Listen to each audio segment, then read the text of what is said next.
mentally? Where am I at mentally? I look like shit. I feel like shit. I'm falling behind in school. I'm lazy. My house is a mess. You have to look at what it is and call it what it is. Don't find words to make yourself feel better, because so we hang around people that make us feel better, that tell us what we want to hear, not what we need to hear. And so we stay away from those people.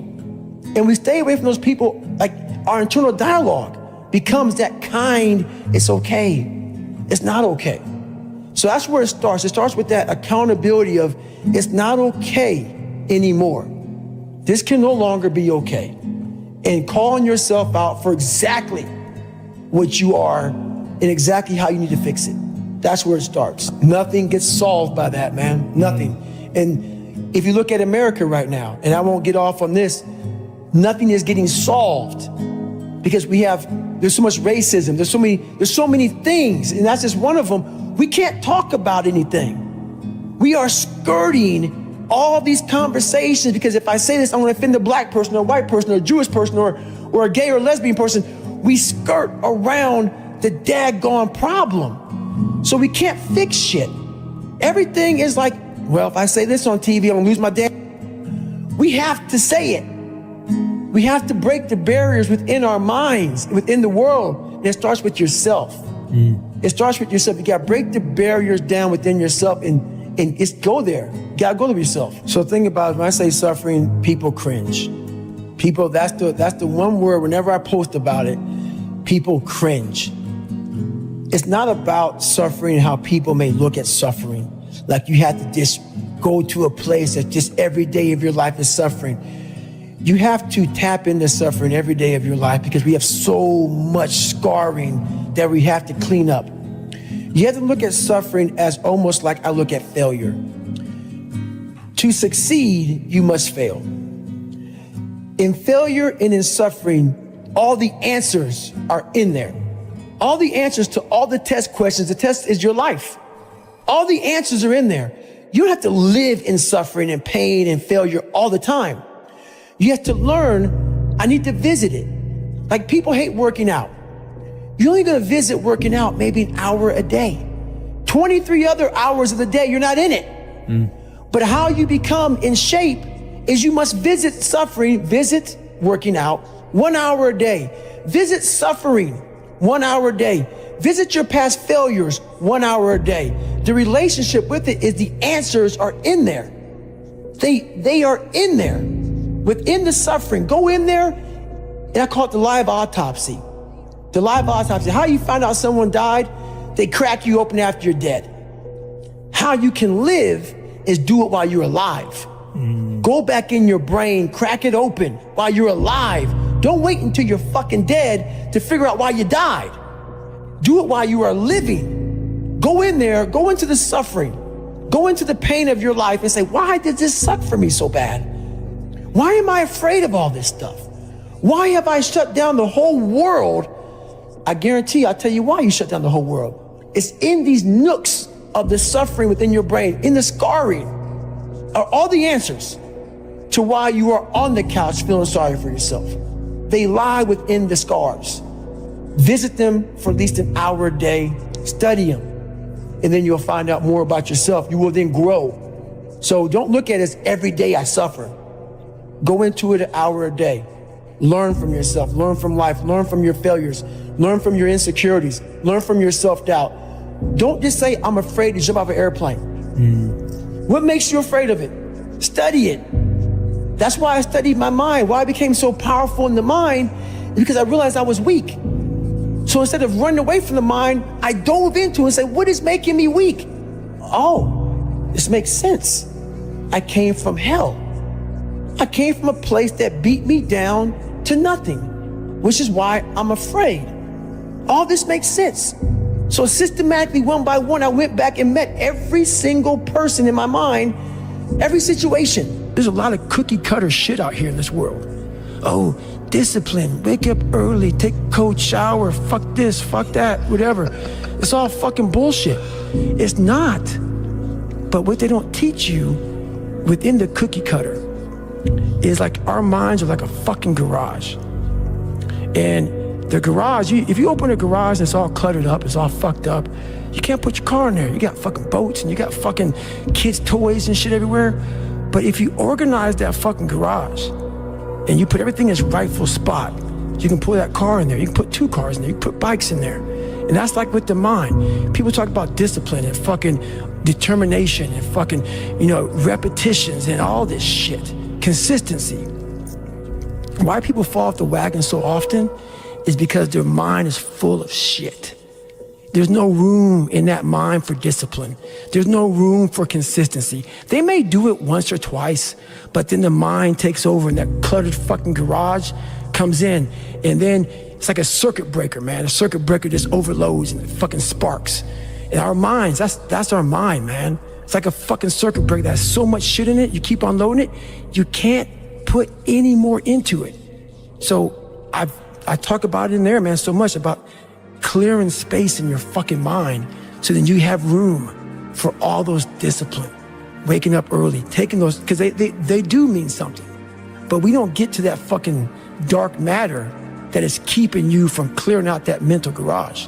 You're looking at fucking, I gotta take care of the kids' schedule's all fucked up, my husband, my wife, I'm going by McDonald's to get this, and I'm rushing my schedule. Everything's just fucked. I wish I was doing this, but I'm doing that. That's it. And that and this. I want a raise, but I can't get one. That's it. My boss is an asshole. Where's greatness in that, man? Yeah. You can't fit discipline into that.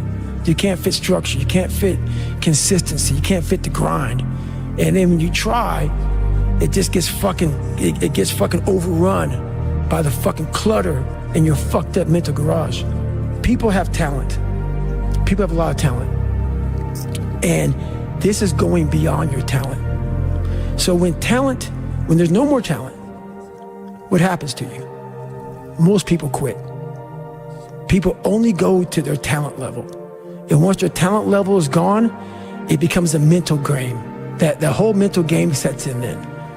And most people can only perform to their talent. And they realize, man, why am I always messing up right here?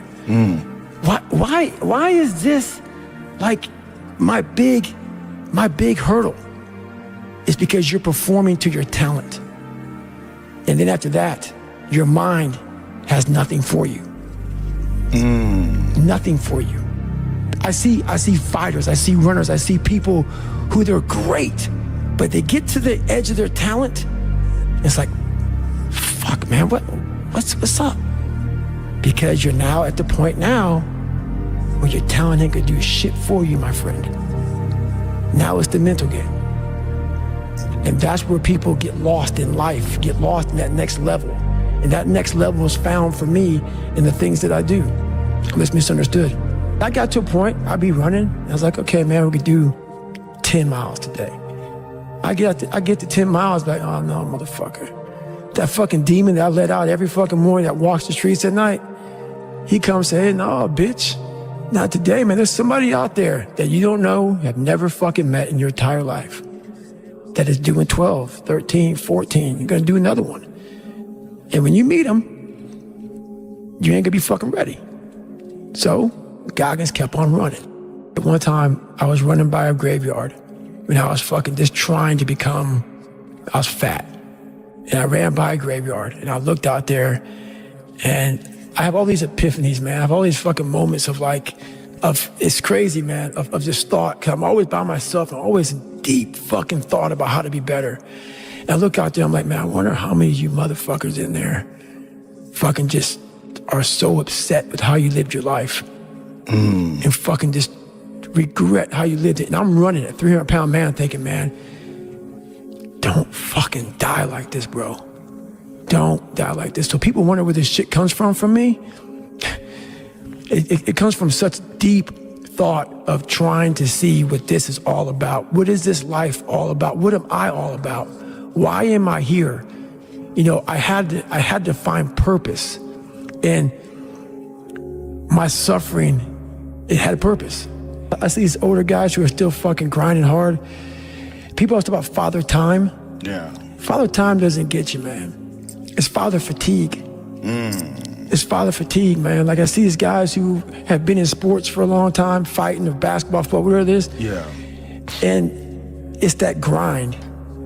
It's that everyday waking up grind. It's not Father Time, man. It's the fact that I gotta go do it again. Yes. I gotta do it again. So a lot of these guys are fighting father fatigue, and they're doing a good job of doing it.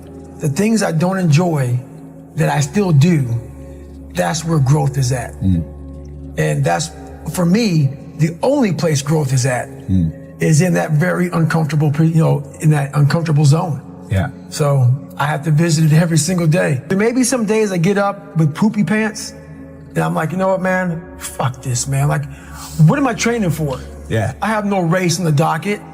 Why am I having this such a structured life? Why? And I'm like, you know what? I'm good. I'm done. I retire every day. Yeah. I'm done with this shit. And I sit around and I say, okay. And then this is my thought process. So you want to be normal. So you just want to be like everybody else that roams the world, not knowing the power that's in them, being fine with being mediocre. You want to go back to who you were, huh, David? I'm like, fuck that, man. And you have that conversation with yourself every day? Not every day, it's those bad days. Yeah. It's those bad days. I see a whole bunch of people walking around out here who have no idea how talented they truly are. And I'm talking about talent, like some God-given ability. Talent that sometimes you have to hone, you have to work on, and you have to harness yourself. You have to go to a different focus. The focus has to be so heightened that very few people, they even understand that, but they have it in them. They have it in them to go there, but you have to go to a place of fear, of suffering, of pain, of doubt. And that's when your mind, if it knows it's not going to quit, it opens up. And once it opens up, that's my 40% rule. Once you can open your mind up when it knows it's not going to quit, it finds more. It finds more focus. It finds more power. It finds more drive. And that's what gets you through the 31 miles. That's what gets him so hyper-focused on that one little nodule to put his finger on. And that's what you find in those moments. But without those moments, you don't know what you're capable of because you're living a very structured life without risk. I'm going to explain this to you. I had big dreams. A lot of us have big dreams, big goals. And when you have goals that are maybe outside your reach, you have to know that getting to that goal, you're gonna have a lot of bad days, a lot of setbacks. So like when I was losing 106 pounds in 3 months, the first 2 months or first 2 weeks, it's like I was gaining weight. I would lose a pound, gain 2. So I was just failing. I kept failing and kept failing and kept failing. So I had to teach myself how to fail right. And what that means is when I fail, I can't spend much time in that fail zone. I have to be able to get up and get after the next day just as fast. Because my goals were to be a Navy SEAL. I don't have time to stay here and feel bad for myself for weeks and months and years because I'll lose that time. So the big thing is know that if you have big goals and big dreams, along the way, failure is going to happen. So how fast do you get up from that? And you got to teach yourself that. But the biggest key to success in anything you do is you got to have an unlimited supply of fucking fuck you. This drive and passion. And it may come from nothing. Like for me, there was no passion, no drive, no nothing. But I had this fire that I'm going to be somebody. And it has to be there because on all those bad days and all those days you don't want to do shit, you have to be your own motivator, your own coach, your own trainer, your own everything. So to do that, you have to come into work, and work is whatever your work may be, ready to go. And what that means is you may have failed miserably yesterday, but you come to work like, people like, man, you just lost everything. How the hell are you just fucking damn motivated? Because this is what it takes. This is what the fuck it takes. And you gotta get it from wherever you can. Whether you make up this illusion of your life or this false reality that gets you motivated, whatever gets you motivated, it's gotta be here at the tip of your brain at all times. Because in those dark moments, you gotta pull it out. So that's the big thing for me, man. I was always fired up at all times. There's people in these different, programs that do it for 30 days. Right. And there's a lot of programs that are 30 days. And 30-day programs are good, but it's kind of a hack because While they say it takes 3 weeks to develop a habit or there's always this hacky shit. I'm gonna tell you right now, 30 days ain't gonna do shit for you. The permanent, you wanna make it permanent. Permanent, you start talking about a year, 18 months, 2 years, that's a sacrifice. And when you commit yourself to something for a year, you're not gonna say, oh, I'm gonna let that go. Because in your mind, you have it clear as day. That year took a lot out of me. That year built me. That year started to scrape away all that scar tissue, started to clean me up. 30 days doesn't clean shit up. 30 days just kind of covers up, put a blanket over it. It's like putting a rug over it. A year, it cleans you up nicely, man. Whatever your problem is, if you can dedicate yourself for a year to something, you could be a changed person. What it was, my first question was, okay, what are you willing to give up? What are you willing to sacrifice? What are you willing to forgo? Because a lot of people, like this guy came in one time, I was a trainer, and he goes, man, I can stop doing anything but my frappuccinos. I go, fucking leave. Because I'm looking for that person like me. People, it's hard for people to understand how I lost 106 pounds in less than 3 months. I sat down at the table and I said to myself, what are you willing to give up? Everything. And when people come to me with that kind of mindset, I can work with you. When you are willing to strip yourself down to nothing and give everything, that's who I want to work with. Because now I can mold you into exactly who you want to be. When you put these restrictions up, and that's why my first question is, how bad do you want this? If it's as bad as you want to live or breathe or sleep, whatever the hell it may be, I can work with you. But a lot of people, most people don't want it that badly, which is why they always ask the question, man, how did you get to where you are? You know how to do it. You know exactly how to be you or how to be me. You don't want to do it. So I can't make you do it, nor do I have the time or energy to force you into that place that I know you have to be to do it. There's no luck in this game, man. It may be a little bit of luck, but the luck happens after you bust your ass and you put yourself in that lucky situation. Luck doesn't happen. You put yourself in that situation where luck might fucking happen. And that's what people don't know. But to get there, luck ain't gonna happen. You have to put yourself in that situation, man. They have already put their cap on their success in life. And that's why most people aren't sitting where you're sitting. They're sitting where I'm sitting. You never capped yourself. You might have. And if you did, you took it off. 100%. People cap themselves. They look at somebody, and because their mind can't imagine it, they then start talking shit. He has to be doing this, or he has to be doing that. There has to be some trick. There has to be some potion. This is bullshit. No, it's because you cannot allow your mind to open up for the possibility of it can be done, which is why you being people are where they are today. Yeah. Because you shackled your mind to have limits. And everybody has a limit, but find it first. And that's the one thing I'll say right now to people listening to this. A real person, a real alpha, a real go-getter, they ain't saying shit about nobody. Correct. That's why you will never, ever hear me dropping somebody's name, running my mouth about somebody. I don't know what you went through. I don't know what you're going through. I didn't wear the shoes you wore when you were a kid. I didn't grow up in your fucked up house. I didn't have your fucked up family. I don't know shit about you. So guess what I do? Shut the fuck up. Because real men don't say shit. Because first of all, we're too busy trying to grind and be better. Correct. Second of all, unless we know what we know, we shut our fucking mouths. But nowadays, there's not many real men who live by that creed of like, you know, if you're on social media running your fucking mouth and shit, you're just a bitch. Correct. You're honestly, and that's not me trying to be some after school special shit. You really are a bitch. Real men ain't doing it. Real men don't care about that gossipy bullshit. Get to work, man. Right. That's it. So the mind has a governor, like a car. If you're driving a car and the car has a governor on it, The car may say 130 miles an hour, but the governor set for 91. Once that governor sets in, you get to 91, that car starts doing this.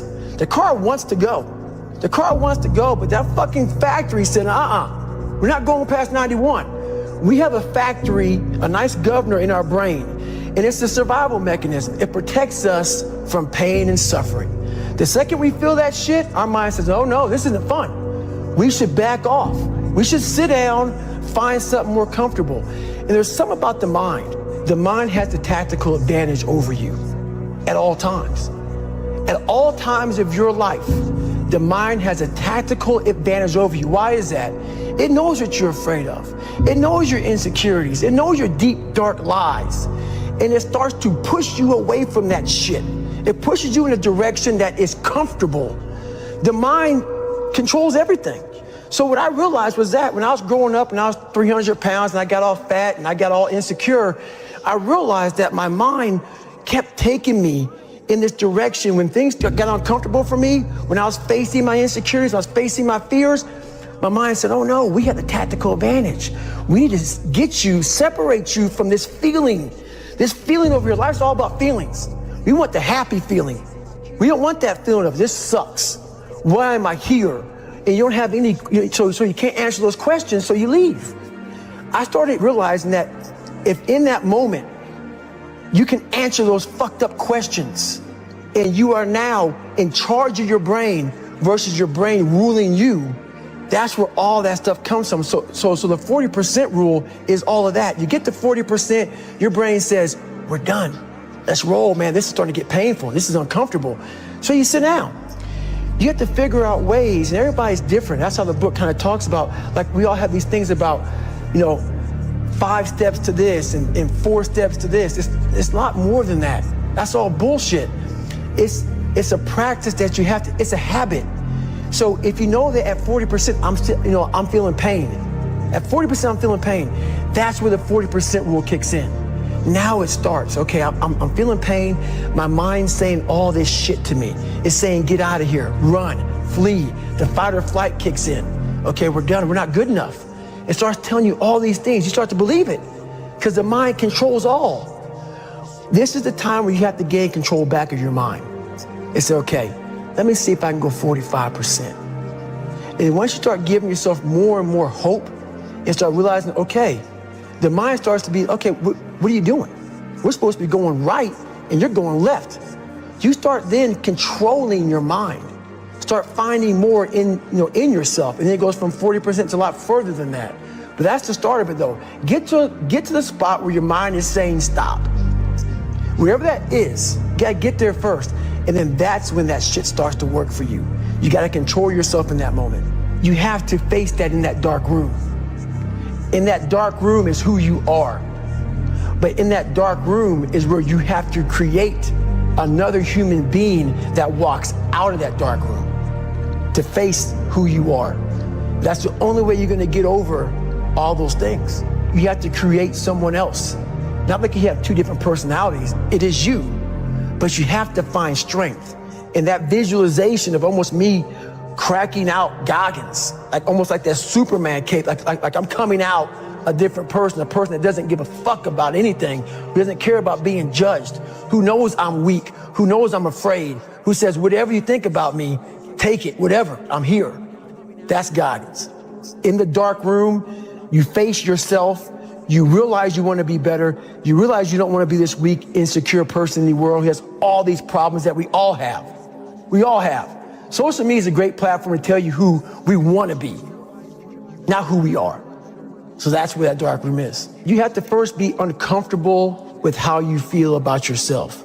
With that voice that a lot of us like to run away from, we all have it. We all have that voice that say, hey man, you're kind of wimping out right now. You're kind of being a little punk right now. But a lot of us say, okay, that's okay. It's okay to tell these little white lies to ourselves. So we first have to face the real you. The real me is David Goggins. The real me is a guy looking at you right now saying, I don't want to fucking be on this show right now because I used to stutter as a kid. And I'm afraid of that. I'm afraid that here in a second, I'm going to start fucking stammering and stuttering and the whole world's going to know that I have all these issues. But that's when I see right now, okay, Goggins, you got to go on this fucking show. That's Goggins.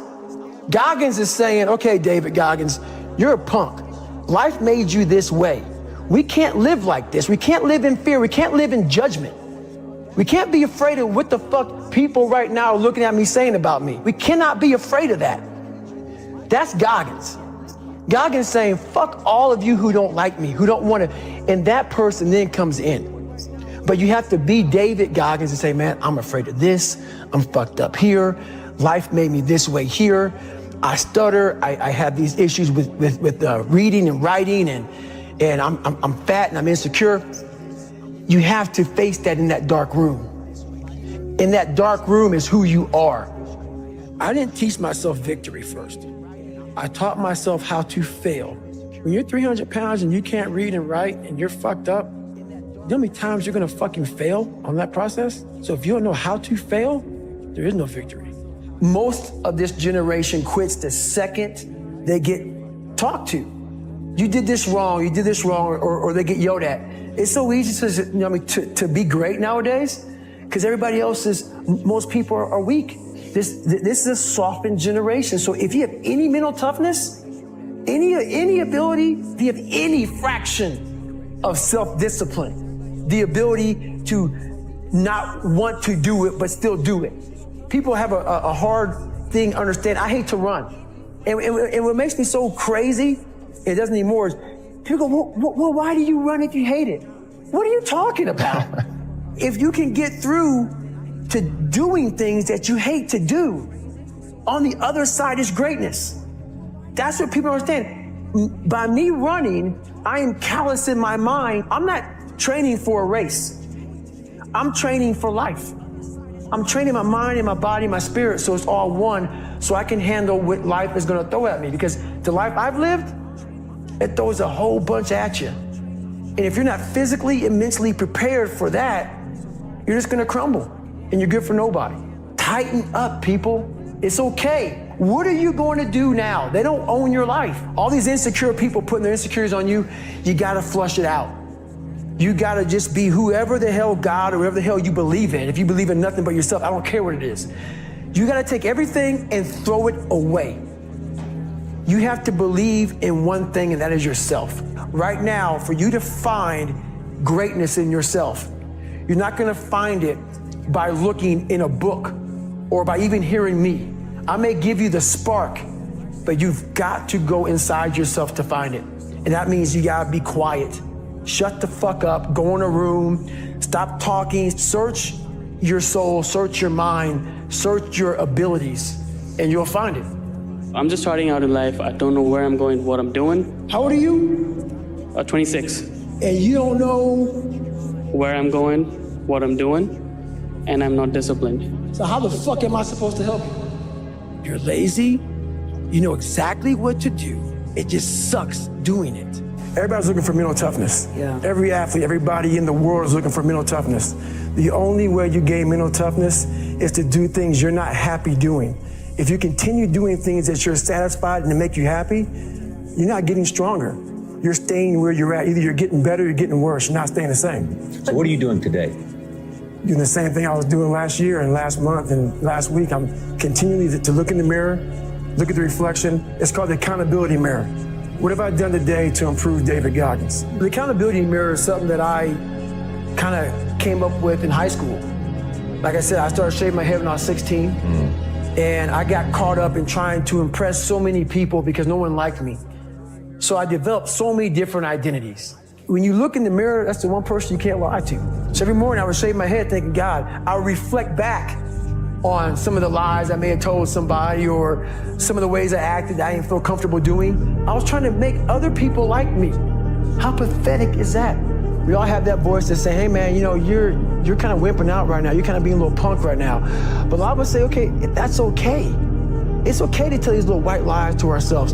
So we first have to face the real you. The real me is David Goggins. The real me is the guy looking at you right now saying, I don't want to fucking be on this show right now because I used to stutter as a kid and I'm afraid of that.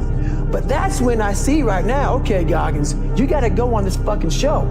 That's Goggins.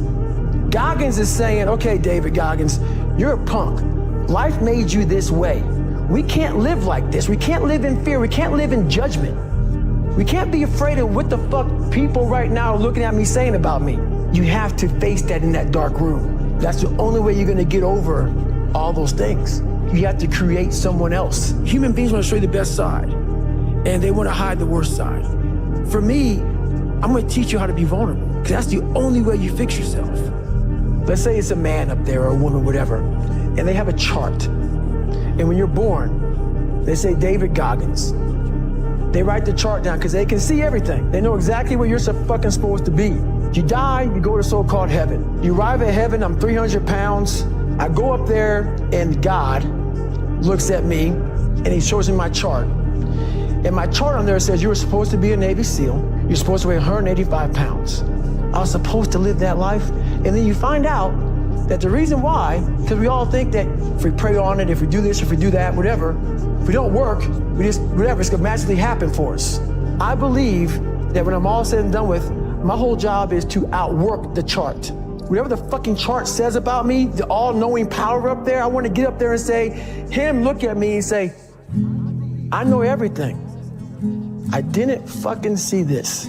I want to feel that. I want to get to the other end of this fucking world, and however I'm being judged, whoever's judging me, to look at me and say, I did not fucking know. I had you at 185, I had you at this, but all this other shit, I was riding as you were living it.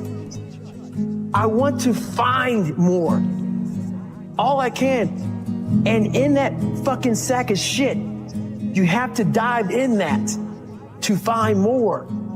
Because if you're not willing to go in there and face yourself, you're not gonna find anything. It's so easy to be great nowadays, my friend, because most people are weak. Most people don't want to go to that extra mile. Most people don't want to find that extra because it sucks. It's miserable. It's lonely. Do things you hate to do. Be uncomfortable every fucking day of your life. Roger that. I'm not the smartest kid in the world. Instead of somebody saying, oh no, you're smart. No, don't say that to yourself. I said to myself, no, I'm a dumb motherfucker. Okay, roger that. How do you get smarter? Educate yourself. So the things that we run from the truth. So the only way I became successful was going towards the truth. As painful and as brutal as it is, it changed me. It allowed me to become, in my own right, who I am today. I believe that most human beings are only living at about 40% of their capability. Yo, who's gonna carry the boats and the logs?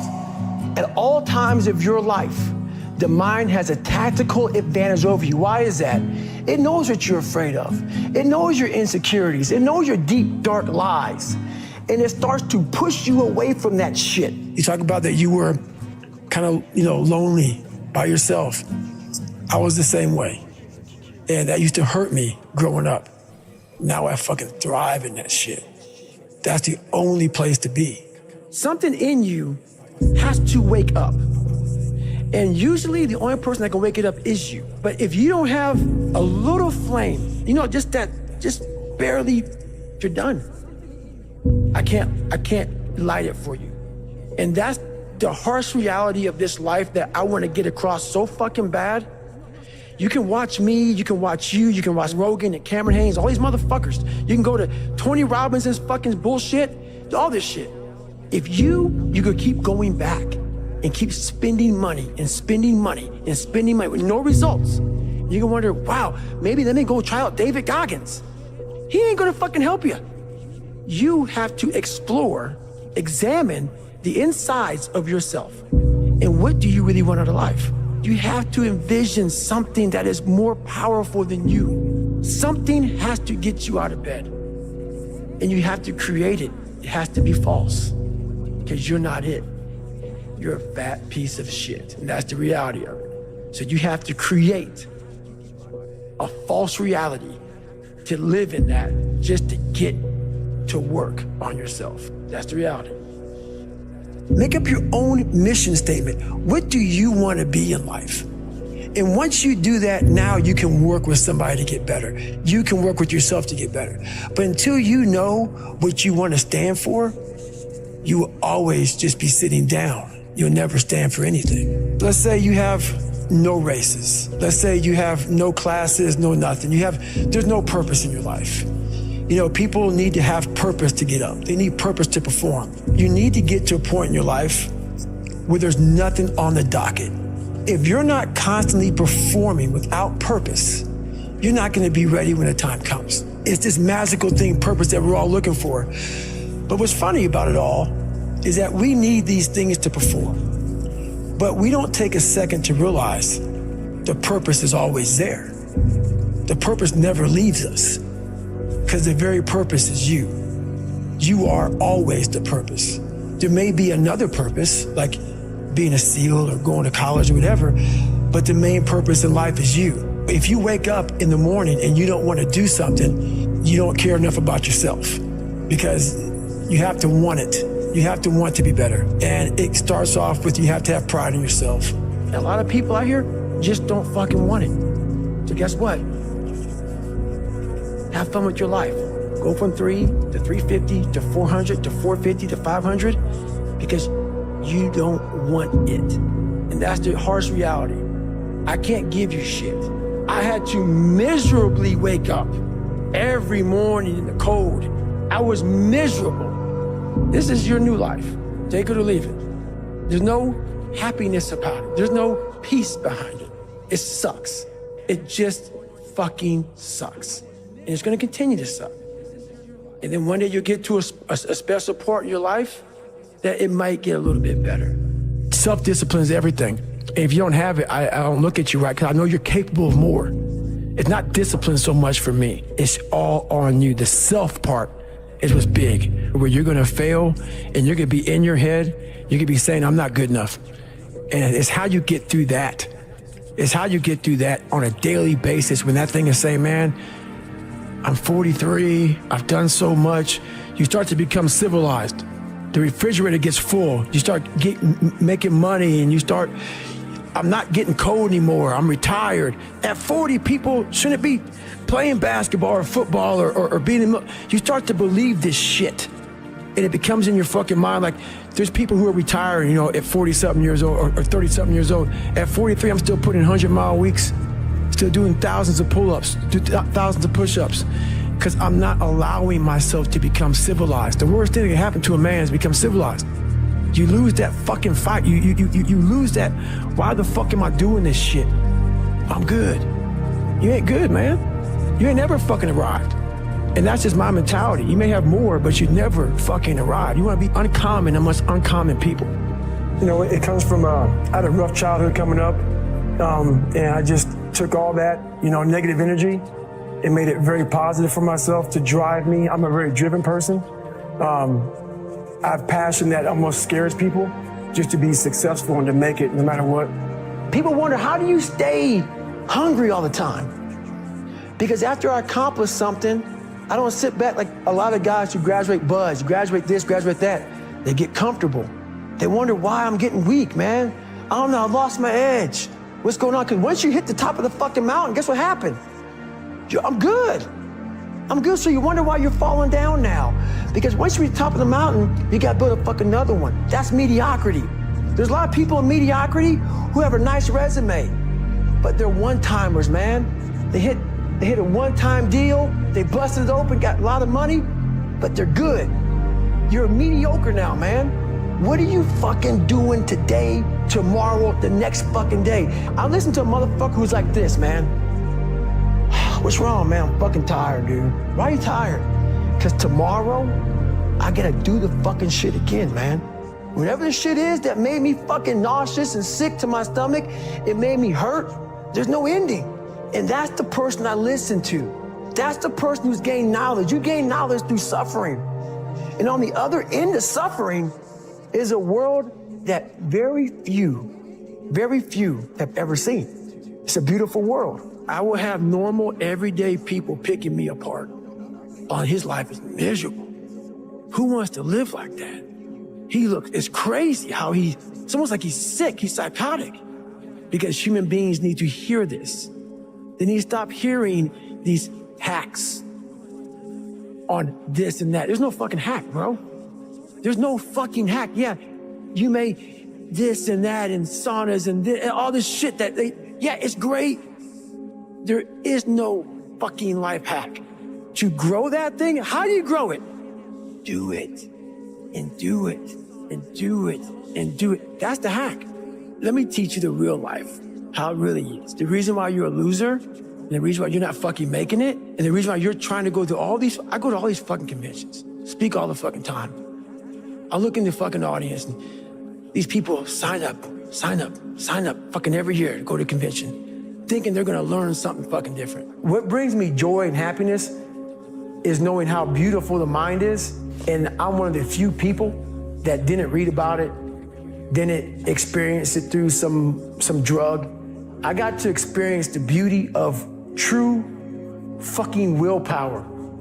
True, fuck you, I'm gonna fail, I'm gonna fucking fail, and I will succeed. Just me talking about that gives me a feeling, I know what I did, and I don't need to travel somewhere or to have this or have that. I have it all here in my mind. And that is, when you finally get to that point for me, it's forever lasting peace. I don't have to do anything. I could die right now on this show and I'll be happy, man. Sometimes life can really hijack your fucking mind. When that happens to you, you're all fucked up. Your goals, your ambitions, everything is out the fucking window. In life, we all go through different things. Sometimes your girlfriend or boyfriend breaks up with you. Guess what? Get the fuck over it. Maybe you failed a test in school. You worked your ass off. Guess what? You failed the fucking test. Get over it. Move past it. Learn to not let life hijack your brain. At work, you've been working your ass off for that new promotion. You don't fucking get it. Someone else does. Maybe they kiss better ass than you do. Guess what? Get over it. Life will hijack your mind if you let it. Don't allow all these things to make you a lesser person. You must own your mind. Don't let life own yours. Get after it, stay hard. If you pan it down here, you see it's about 3 o'clock in the morning and there's not a car or a person in sight. People want to know where I find my strength at, where I get my strength. I get it from a lot of places, but right now, this morning, I'm getting it from, there's not a motherfucker that's up. There's not a car, there's not a person. Everybody's in their bed, sleep, dreading that it's a Monday, hate it's a Monday. And I'm loving it. I'm loving that. Where everybody's getting weaker, I'm getting stronger. It's not about the running, the swimming, the push-ups, the sit-ups. It's about what those things do for your mentality. You don't get better on the daggone couch. You get better by coming out here and getting the fuck after it every daggone day. Stay hard. Every morning, every day of our lives, we have choices to make. You have the choice to stay in bed, to say, forget it, I'm not gonna work out today, or forget it, I'm not gonna work hard today. You always have a choice every single day of your life. So yesterday, I made the choice to get up early and run, but today's another day that I'm faced with another choice to make. So I'm making the choice again to put my shoes on early in the morning and get after it again. So make the right decision. I want you to realize that this world, life, is one big head game. And once you learn to play the motherfucking head game, it's no longer a game anymore at all. You can start living your life. I've saw myself as the weakest human being on the planet. And I wanted to transform that into the hardest man God ever created. Who's gonna carry the boats? When you go to war with yourself, you find a lot of peace because you know exactly who you are. When you quit, your mind says, we're done. So it doesn't expand. There's no expansion when you quit. Your mind takes control of you. You have to say, fuck you, I run this motherfucker. You gotta tell your brain where you wanna go and how you wanna go and how you wanna get there. Stay fucking hard. That warrior mentality that I'm so proud of, I wasn't born with it. I was not always this strong guy you see. I went through a lot of hard times in my life to get here today. What changed me was I had to be hard on myself. And I had to continue to grind myself into a fine dust. The only way I could find myself was to put myself through the worst thing possible. I was a scared, uneducated kid who stuttered, and I had to look at myself in the mirror and hold myself accountable for who I wasn't and who I wanted to be. Nothing was coming back to save me, so I realized I had to save myself. You gain knowledge through suffering. And on the other end of suffering is a world that very few have ever seen. It's a beautiful world, because that's where you find yourself. You gotta go into that hellhole of life that you have that fucked you up and fix it. And that's what I'm here to do. It's a hard journey. It's a real journey. It's a journey that's gonna take you way outside of being comfortable. We all look for toughness. We all want it, but we look for it in a comfortable environment. You will not find toughness in a comfortable environment. You gotta do your best work when you're least motivated. So those days you don't want to do it, guess what you gotta do? You gotta suck it the f up and do it. You have got to suffer to grow. To grow, you must suffer. You have to build a person that can withstand the pressures of whatever they're going to be dealing with in life. Because this world we live in is tough. It's tough. It will beat you down. The world and the life that we live in is the ultimate competitor. You have got to suffer to grow. To grow, you must suffer. The mind has the tactical advantage over you at all times. At all times of your life, the mind has a tactical advantage over you. Why is that? It knows what you're afraid of. It knows your insecurities. It knows your deep, dark lies. And it starts to push you away from that shit. It pushes you in a direction that is comfortable. Your mind takes control of you. You have to say, you, I run this motherfucker. When that alarm clock goes off at 4 or 5 in the morning, your mind says no. You just say, this is what we do. It's what we do now. Because to get to where you want to go, the amount of pain involved, I'm not saying physical, I'm not saying you got to break yourself off. The amount of mental pain of how many times you're going to have to do something that you don't want to do to get to where you want to go. There's going to be more times you do something that you don't want to do than you are going to want to do it. That's your new norm. That's your new norm. And then once you do this over and over and over again, it becomes like breathing. I don't want to live this lifestyle, but to get to the other side of this, I have to. The only way you're ever going to get to the other side of this journey is you have got to suffer to grow.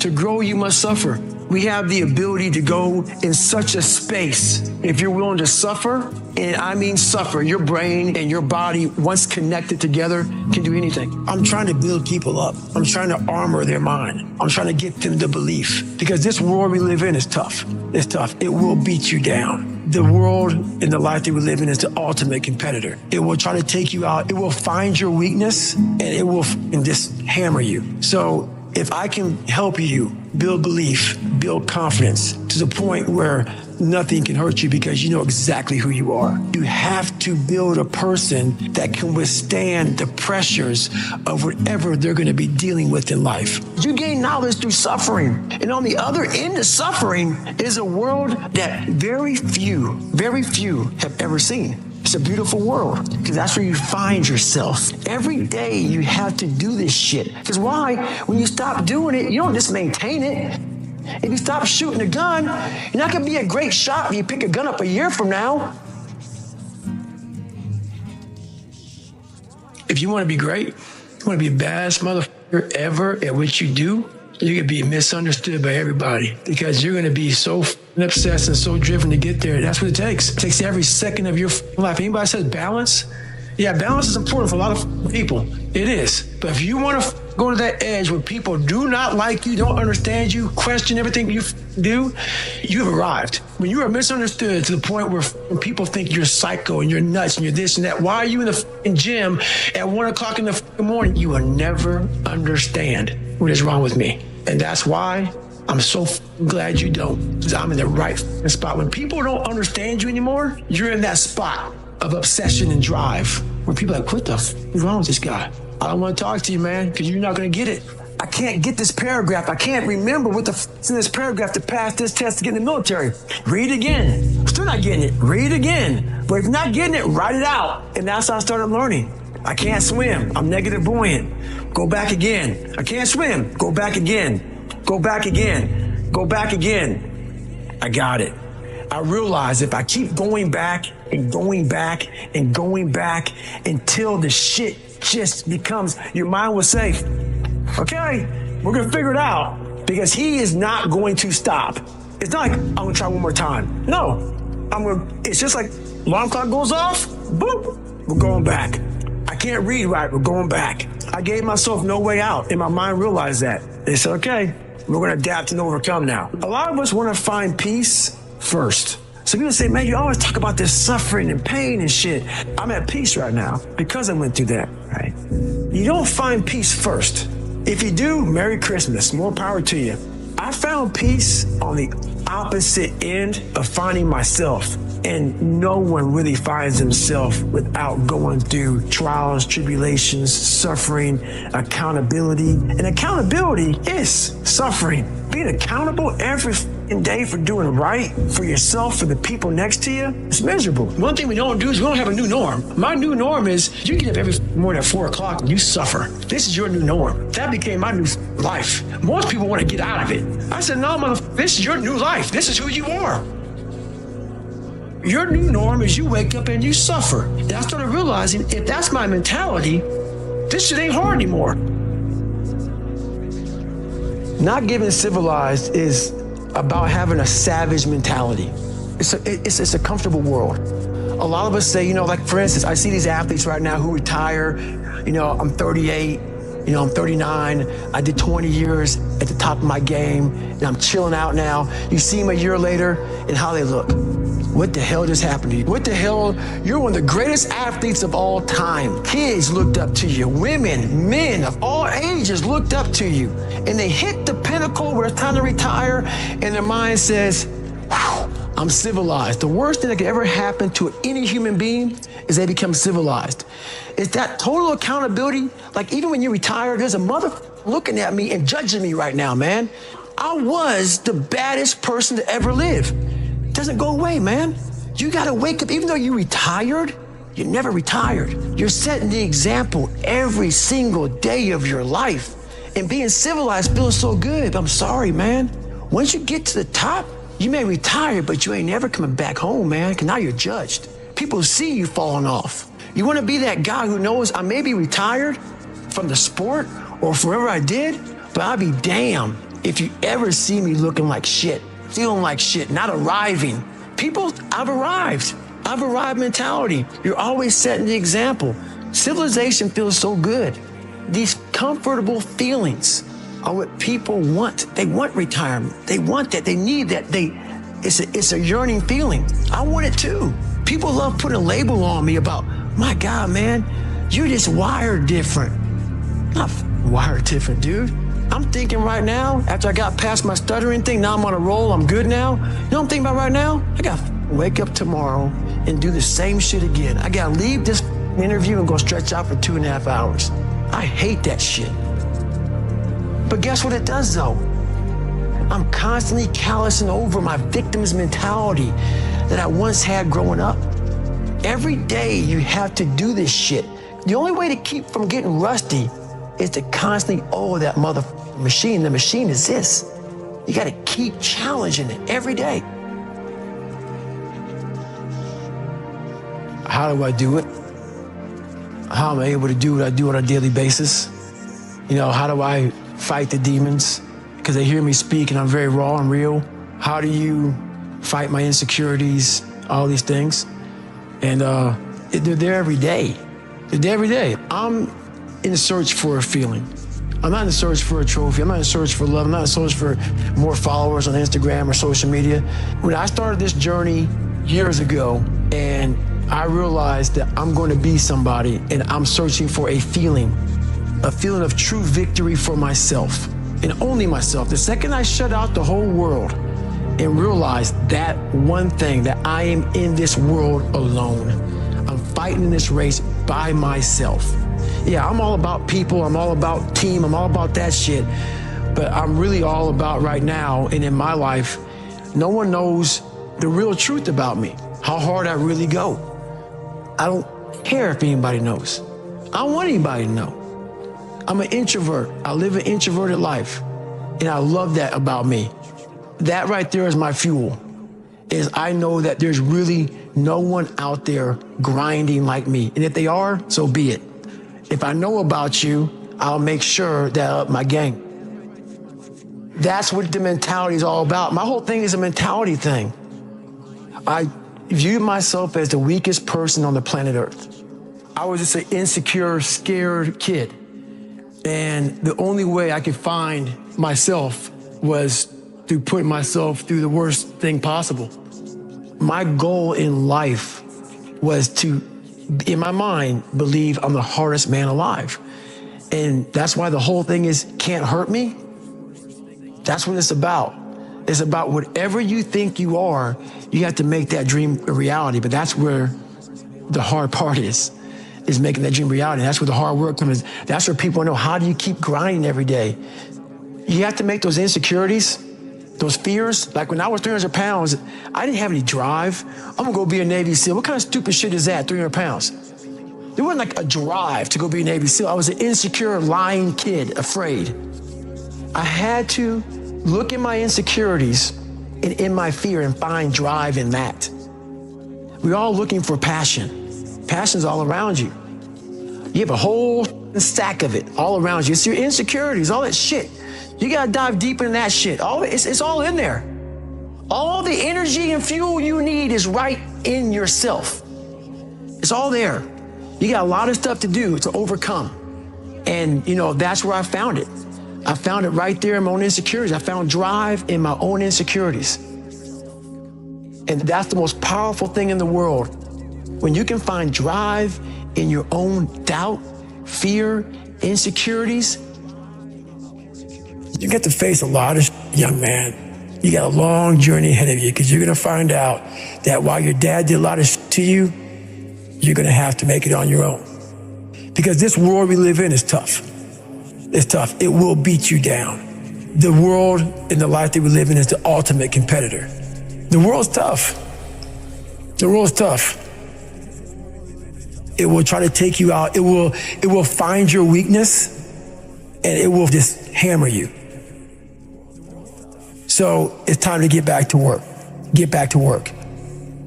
Stop hearing yourself talk. Get off the podcast. Don't be on social media too much.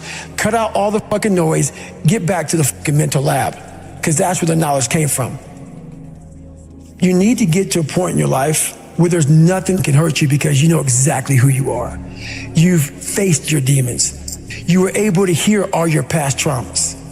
You were able to listen to them. You're able to say, okay, now I can now talk to people about what I went through. I'm no longer embarrassed. I'm no longer ashamed. Being ashamed is one of the biggest things that kill people nowadays. In their minds, kill them from moving forward. I'm ashamed of myself. Don't ever be ashamed of anything you've done in your life. Face it, fix it, make it better.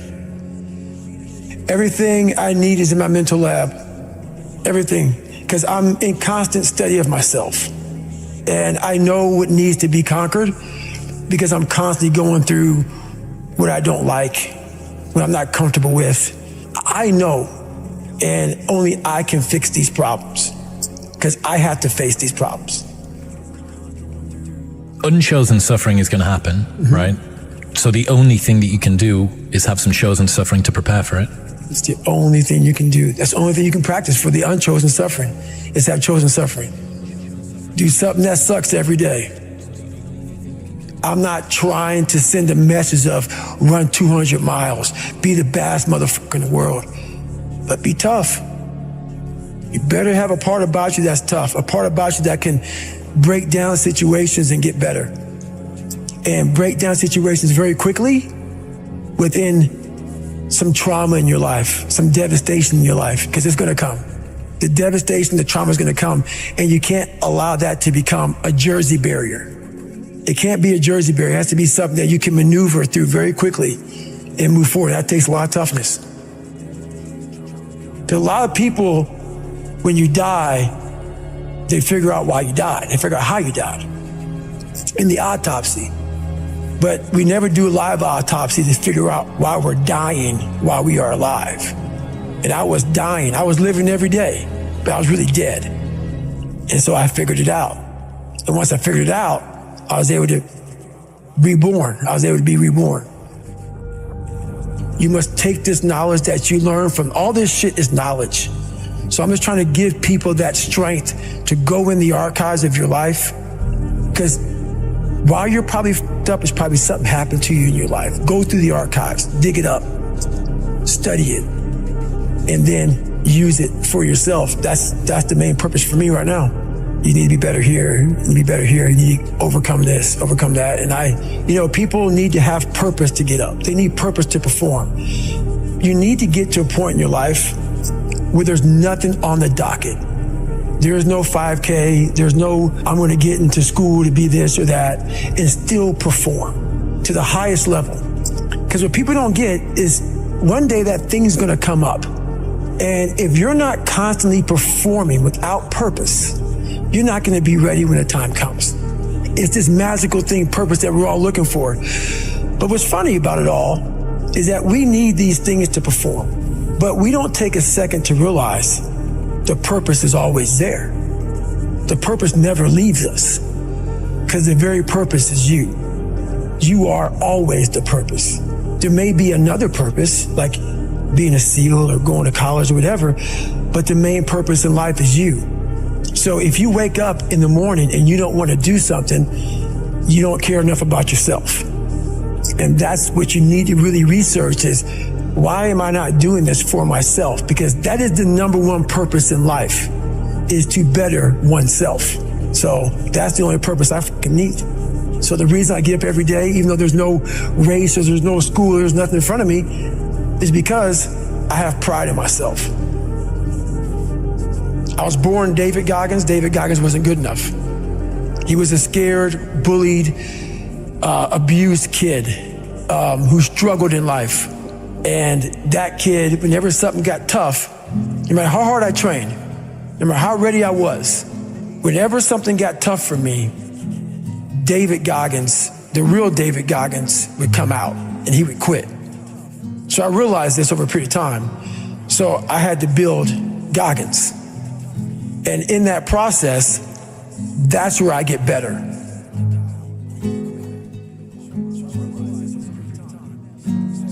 I get better when I'm digging holes in the ground, when I'm waking up early knowing I don't have to do these things.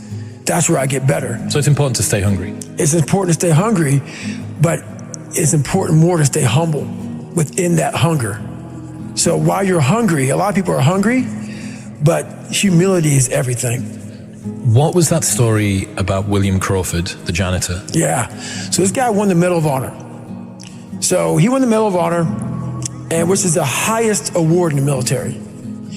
And this guy went to the Air Force Academy, and he was a janitor. And no one knew who the f this man was. He had the highest award in all the military for heroics.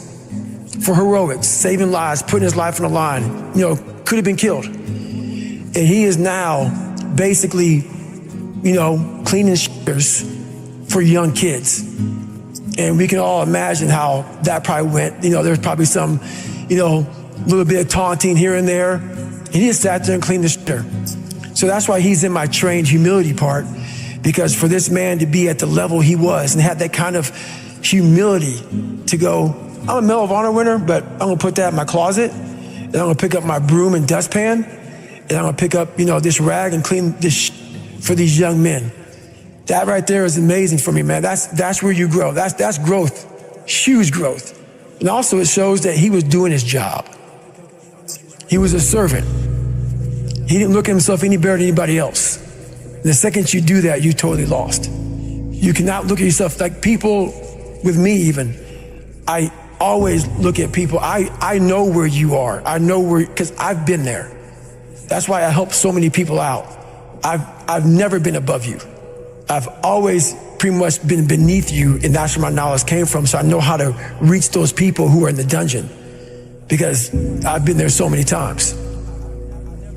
You have to be your best self when you're least motivated. And that's the tricky part about all that. Motivation is just a word. You have to have these different things in your mind on where you want to go, and know that motivation is not going to get me there, because I'm not going to always be motivated. Jocko said the exact same thing. He said that discipline eats motivation for breakfast. And discipline is good too, but without a clear headspace, there's no discipline. What do you mean? So let's say we have a circuit breaker, okay? and I'm loading everything up to one circuit. Just load it up. It's gonna fucking blow. And once that thing blows, man, the circuit's all fucked up. You gotta have each thing plugged into the right spot, like a fucking crowded garage. You can't put anything in it. Once your brain is crowded, discipline is great, motivation is great, but if you can't fit shit in your brain because it's all fucking cluttered with shit, there's no discipline. You may have it sometimes when it fits in that crowded garage of your mind, but you don't have the consistency that you need to have with that discipline. I call it mental zones. Is you're organized in your mind so you can put that discipline. So a lot of people talk about discipline. Okay, great. Why do you fall off the wagon? Why can't I continue with this routine? Going to the gym, being better, waking up early, eating the right foods. It's because maybe it's your kids, maybe it's your wife, maybe it's your job, and it's all just stuffed in your fucking brain. You don't have it compartmentalized and organized in these nice shelves. A lot of people whose brain, hey, where's my demos? Let me look. They're fucking throwing shit, they're looking through totes, they're all fucked up. So where am I gonna put discipline in that mind if I can't find other shit? You gotta be able to find all these different things in your mind. Oh, I can put discipline right there. If your life is not organized, and your life being everything around you, because it takes one little piece of an outside interference to clutter your whole mind. Your mind has to always be clear. That's why I meditate 2 hours every single night, because I refresh, I reorganize the garage, which is my mind, every night. So then discipline's in there, organization, everything is in this right spot. I'm waking up and I'm giving myself all this armor. So when I come out in the world, I'm ready. I'm not waking up late. I'm not rushing around. I'm not disorganized. So when I wake up, I'm ready to go. Why is the truth so important? You have to have the truth to have a starting point. And your true self is found in that very uncomfortable zone. We all look for toughness. We all want it. But we look for it in a comfortable environment. You will not find toughness in a comfortable environment. Those of you who are listening to this, you will not find it. The only way you find it is to drown yourself in a position where you're just out of sorts, where you can't swim and you're drowning. Where you're drowning. When you say, you know what, ma'am? Dad. Once you come face to face with who you are, you have a starting point. It's in our head saying, you know what, man? Dude, you're not doing shit. You're wasting a bunch of percentage here. In this other 80% is suffering, pain, failure, self-doubt, darkness, and then a whole bunch of light. But to get to this light, you gotta go through all of this shit.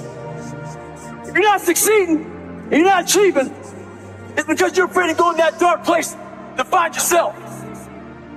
You're setting goals you know you can reach. And when you do that, that fear, that insecurity, that doubt, that's where you grow. You must always set goals that you think you cannot achieve. And in there you get better. When that alarm clock goes off at 4 or 5 in the morning, your mind says no. You just say, this is what we do. It's what we do now. Because to get to where you want to go, the amount of pain involved, the amount of mental pain, of how many times you're going to have to do something that you don't want to do to get to where you want to go. Every day, you must ask yourself, did I do enough? And then once you do this over and over and over again, it becomes like breathing. I don't want to live this lifestyle, but to get to the other side of this, I have to. So if you really want it, you realize what trying is and what trying is not.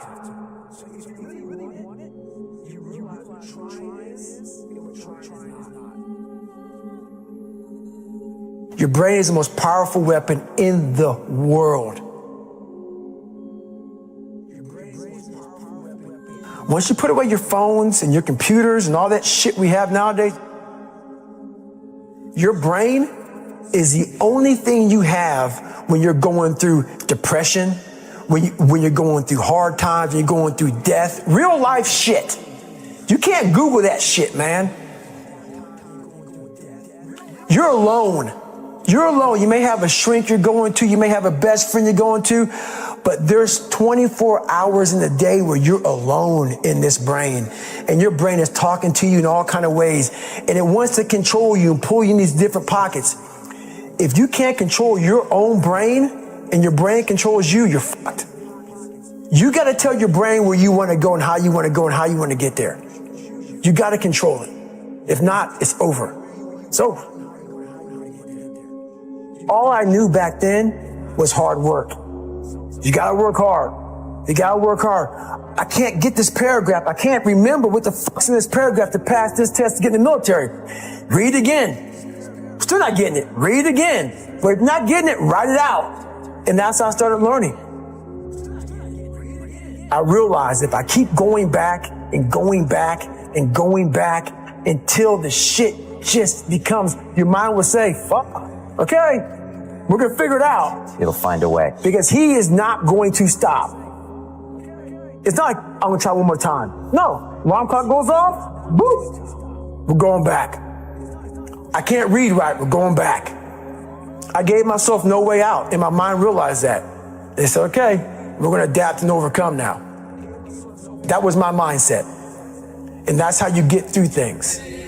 You put yourself, you immerse yourself wherever it is, and you become that. I became hell. And that became my new norm. I gave myself no way out. There was nothing outside these walls of hell. Nothing.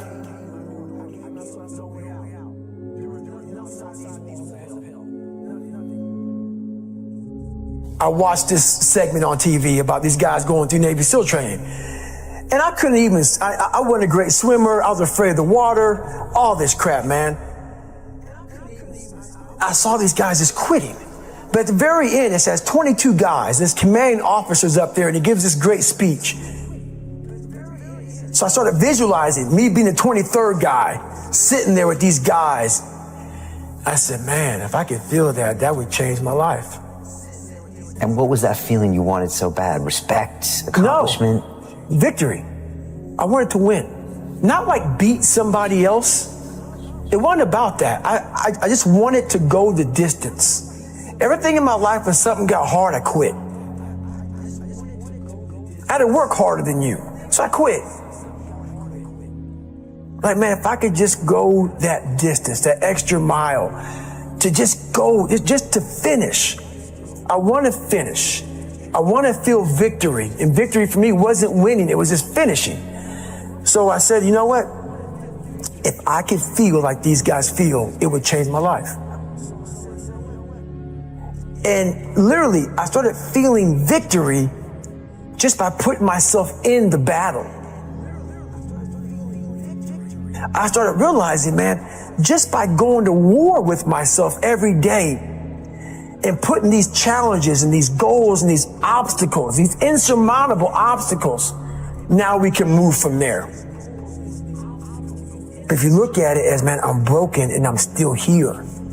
And I'm fighting, and I'm going to find a way to get through this because I have no other place to go. It gives you a lot of power. And no one really finds themselves without going through trials, tribulations, suffering, accountability. And accountability is suffering. Being accountable every fucking day for doing right for yourself, for the people next to you, it's miserable. The more I did this, the more I gained confidence. And then the more I gained confidence, the more I realized, fuck these Navy SEALs, man. These guys can't do what I'm doing right now. I had no coach, had no trainer, had no money. I didn't know how to lose weight. I had no knowledge of what I was doing. I was just working. I was just sacrificing.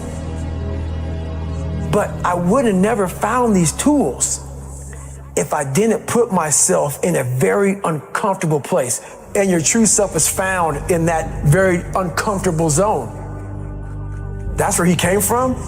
He came from all these up obstacles, and now he's there. So everybody goes, how do you do that? You know exactly how to do that.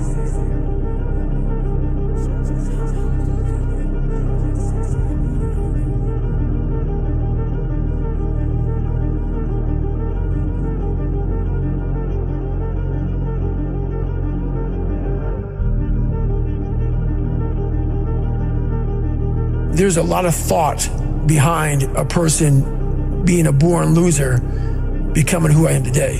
You don't just wake up and just rocky the shit. You gotta wake up and think about, there's a process to getting better, and that process is never finished. Like a lot of times, if your back is hurting, it may not be your back. It may be something else in your body that's making your back hurt. For me, I'm like, man, why can't I get past this hurdle? So like I said, I'm always examining myself every day. What is it? What is it?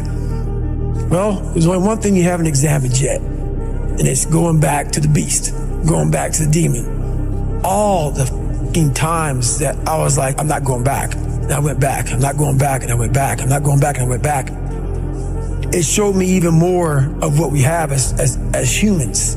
If we're willing to go there and we're willing to push that extra step. A lot of people, man, how do you do what you do? At the end of the day, I ask myself one question: can I take one more step? And usually the answer is yes. So if you can answer that question and not take another step, that is real failure. That is real quitting.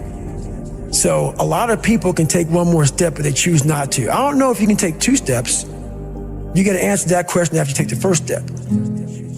But I can always take one more step, so if I choose not to, that's on me. And I got to live with that.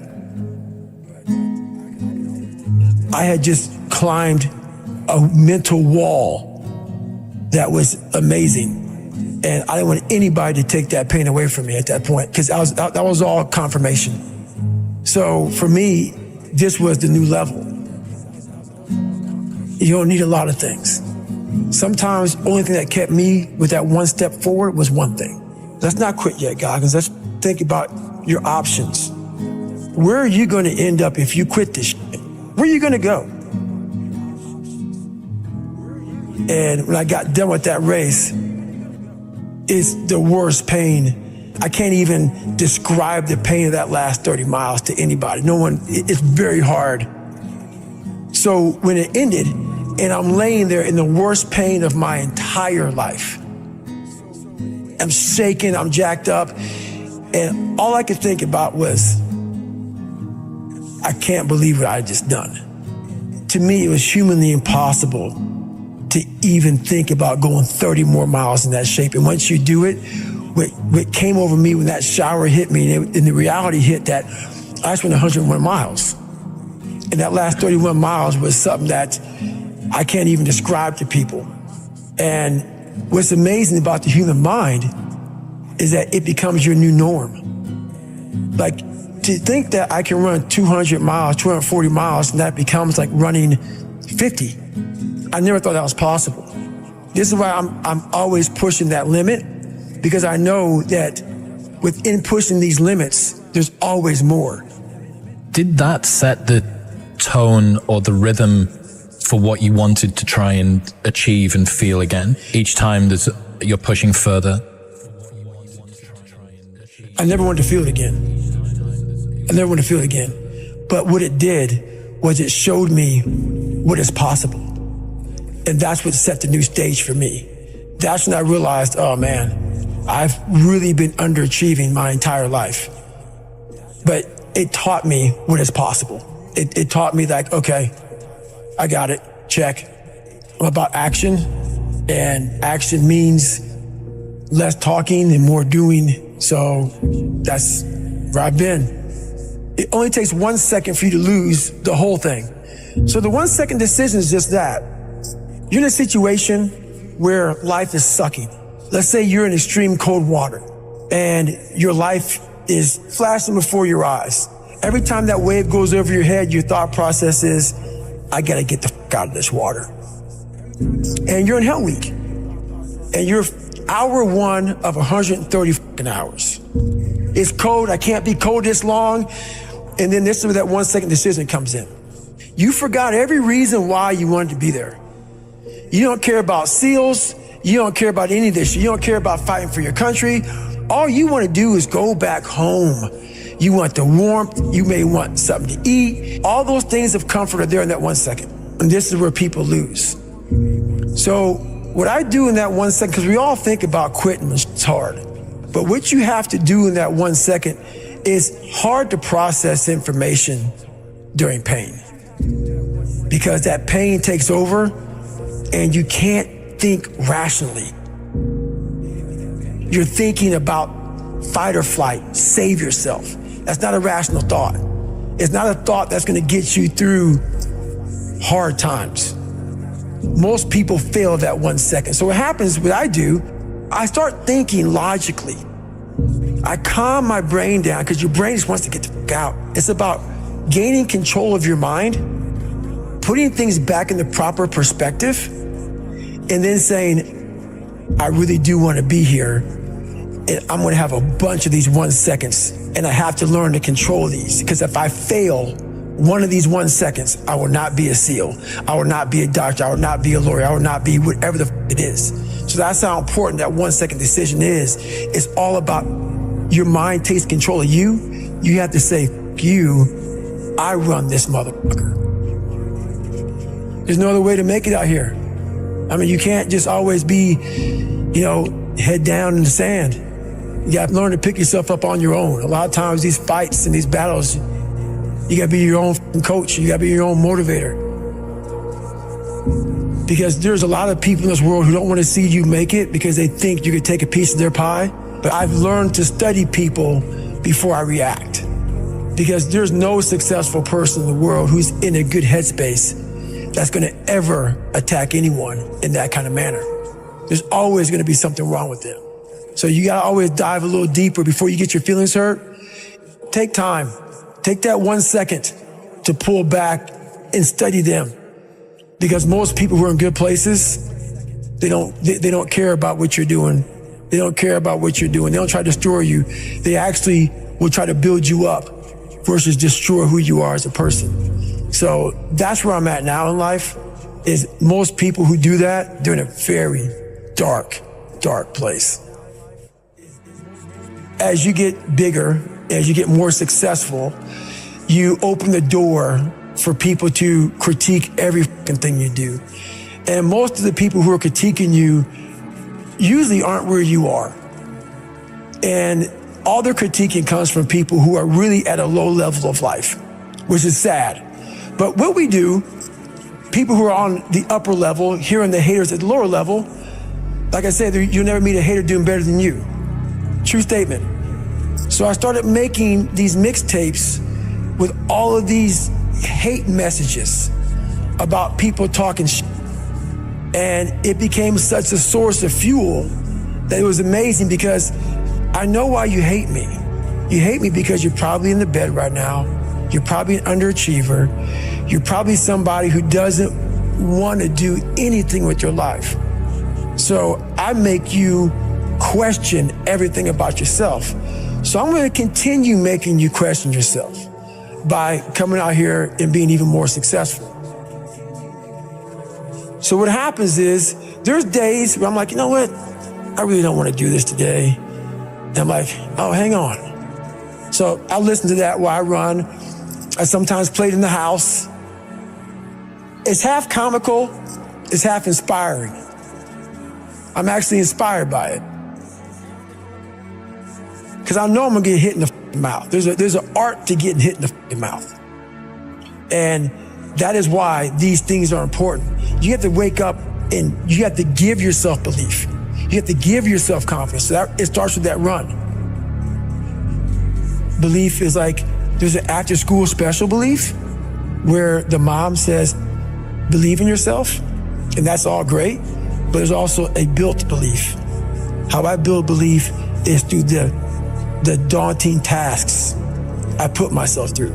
So that's proof positive that I can. You don't become confident by shouting affirmations in the mirror, but by having a stack of undeniable proof that you are who you say you are. Outwork your self-doubt. Yes, because a lot of people, they say when you wake up in the morning, pound your chest, look at yourself in the mirror and do all this fucking bullshit. I hope it works. What works for me is that everyday resume. The things I know I've accomplished, the things I know I've done, real hard work, the real calluses on my mind, the real calluses on my hands.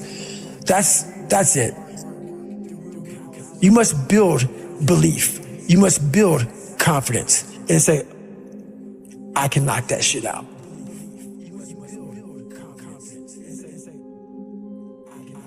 Instead of the path of least resistance, I started choosing the path of most resistance to prepare myself for the journey that was coming my way. And you realize through hard work, you can outwork anybody. No matter how badass they are. It starts with yourself, man. You gotta start diving into those things that you are afraid of. You don't gain confidence by going to the spot that makes you feel good. It's gonna be a false reality. And the second life gives you that challenge, all you wanna do is go back to what gave you confidence, is that happy spot. No, what gave me confidence was spending years at a kitchen table trying to learn how to read and write on my own, realizing I can't learn the way you learn. I can't, but I can learn. What gives you confidence, not being afraid, is overcoming the fear. That's what gives me confidence, is facing these things, overcoming them. And maybe not overcoming them every day, but facing them and facing them and facing them. Pretty soon like this, you know what, man, this is where it's at. It's not in that comfort zone. It's in the discomfort zone is where my confidence is getting built. Mm-hmm. That's where it's getting built. Happiness, peace, enlightenment, it's all up here, man. It's all up here. It's all up here. You just gotta be willing to go and face it. And that's the hard part. The physical standard is not what they need to meet. It's a mental standard you must meet in life. That's how I live my life. I now know that there is no cap on the human mind. There's no cap. We cap it ourselves. When most people quit, I had just started. Wow. And when you take that mindset and you're going to flip that around, that's what made me powerful. And my body followed. And so I said, I'm going to do this. I'm going to give myself a challenge every single day until the fear goes away. That's right. And I feel like that's what more of us should be doing. I'm hearing that that's what how you live your life. That's all it is, man. And it helps me feel so much more confident. When you overcome that fear of saying this doesn't have control over me anymore. That's right. It's like you can be at such more peace. A lot of us speak in hollow words. I used to speak in hollow words. I don't do anymore. Everything that comes out of my mouth has substance. It's real. We all have these feelings in our bodies, in our minds, in our souls. I act on mine. A lot of us who are afraid of something, we allow our minds to choose the path of least resistance, so we go a different route. And I'm afraid of something that's telling me you must do that. Life is one big mind game. And you're playing it with yourself. You cannot lose perspective of where you've come in life.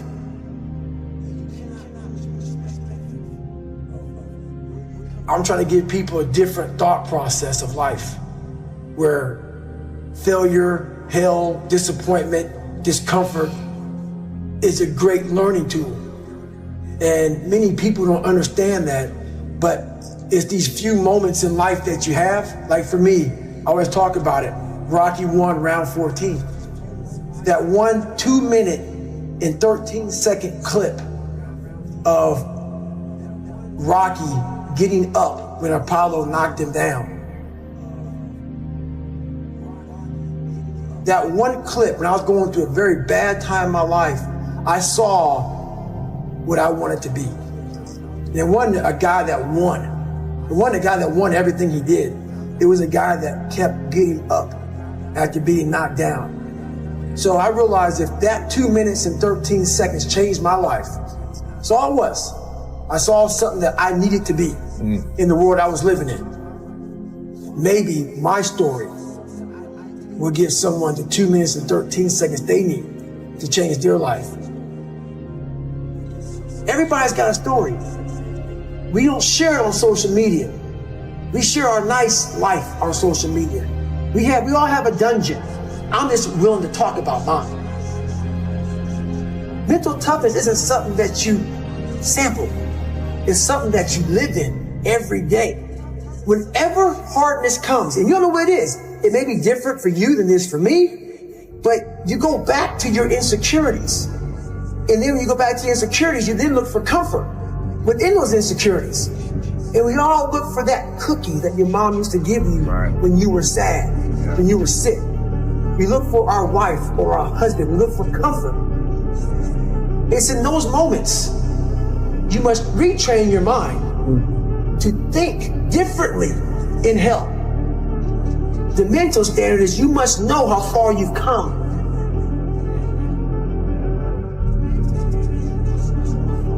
I walk in a room now and I know the hours and years and decades I put into David Goggins. That's something, it's not on the wall. It's not a trophy on the wall. It's not a medal on your neck. I don't care how you perceive David Goggins, because through my journey, I figured out the one piece I was missing. I thought it was cars. I thought it was women. I thought it was money. I thought it was everything. The one piece I was missing was me having the courage to face myself. Where I got my work ethic from was the hours I had to spend learning this. When you sit down and you're not smart, and you have a disability, and you still want to be at the top of your class, I didn't want to just get by. When I realized that I can learn through hard work, and I can beat the valedictorian in school, but I got put in 10 hours more a day than he does. You know what kind of strength comes from that? When you're sitting down, that guy that valedictorian studied for an hour, and you know I caught you. I have the work ethic to catch you. That's where David Goggins got really invented. Was at a kitchen table with 20 spiral notebooks that were empty, and then they were full. And when you can go through that, I still have them in my storage unit. You go through these spiral notebooks of your life, and you realize this is how I learned. This is unbelievable. It wasn't until I got real sick and my life got real quiet. I went from running 205 miles in 39 hours to I couldn't get out of bed. My life was taken from me. And that's when I realized I hadn't taken time to think about what I'd done in my life. I'd done all these things, but there was no finish line. I finished a race of life, and I wouldn't even receive my medal. I go on. I get in the car and I go. When I started figuring out life, that I was leaving so much in the tank. Once I realized, my God, man, I was this dumb, fat kid being bullied, and now I'm a 180-pound person, lost 106 pounds in less than 3 months. Learn to read, learn to do this, learn to do that. I was like, I need more. I was fueling my mind with everything. And I never took time to say, my God, you came from this hell, and you're here. I had come 8,000 miles from where I started. But if you never know that, you're still in the $7 a month place. So it's that quiet place. It's that place by yourself. It's those hours and years and decades by yourself in the grip of life. When life has you by the throat and choking you out, and you're sitting there calm because you're trying to figure it out. You're not panicking. You're not quitting. You're not throwing in the towel. You're saying there's a way around this. And when you figure it out, when life has you gripped in a vice, and you can figure that out, that's when you overcome. That's when you overcome. The journey getting there was harder than going through it. Yeah. You know, so that's the whole thing about life, man. It's that journey that makes you who you are. We live in a world now that's so kind. We find the kind way around everything. Like, if you don't look good, I have to find a kind way of saying, I don't like your shirt. Right. That's not the approach. If that's the approach you're looking for, that book is not for you. Can't Hurt Me is not for you. The approach you have to take, at least I took, you take whatever approach you want. The conversation had to be a real, honest conversation in the accountability mirror of, guess what? I was fat. Don't find a kind word to say that, you know what? I've gained some weight. No, you're fat. When I couldn't read, not like, hey, you know, you have a learning disability. No, I cannot read. I have a 4th grade reading level, I'm struggling, and sometimes I call myself stupid. Not in a way to put myself down. So don't take it like, my God, those are so hurtful. Yeah, they're hurtful, dishonest. The conversation has to become an honest conversation of where you're at mentally. Where am I at mentally? I look like I feel like I'm falling behind in school. I'm lazy. My house is a mess. You have to look at what it is and call it what it is. Don't find words to make yourself feel better, because so we hang around people that make us feel better, that tell us what we want to hear, not what we need to hear. And so we stay away from those people. And we stay away from those people, like our internal dialogue becomes that kind, it's okay, it's not okay. So that's where it starts. It starts with that accountability of, it's not okay anymore. This can no longer be okay. And calling yourself out for exactly what you are and exactly how you need to fix it. If you walk into any kind of event, whether it be physical or mental, if you walk in with already putting that block on your mind of, man, this ain't gonna happen. People go, how did you run 135 miles to Death Valley? How did you run 100 miles with no training? Because I went into it not thinking, I can't do this, man. I went into it with a strategy. I had an open-mindedness. So until your mind is open to the possibilities that I can do this, you would never be able to do it. Once the mind starts to believe it can be achieved, it then, only then, does it start to break down tactically how we can do this. Until then, you're gonna always lose. I came home one night from work spraying for cockroaches. And long story short, I turned on the Discovery Channel. I saw some guys going through Navy SEAL training. And they were going through Hell Week and they were getting their ass just beat. You know, in and out of the water, guys ringing the bell. They were just suffering. And I was weighing like 297 pounds. And I had to make a change in my life. You know, I was at an all-time low and I wasn't going anywhere. And I was exactly what everybody said I was gonna be, which was nothing. So I had to make a change. What was it about seeing suffering that's really interesting? And I actually get it, but I want to hear you explain it. Why suffering was the thing that triggered that thought? Well, for me, growing up, I came from a horrible background. I got called nigger every day of my life growing up, lived in a small town.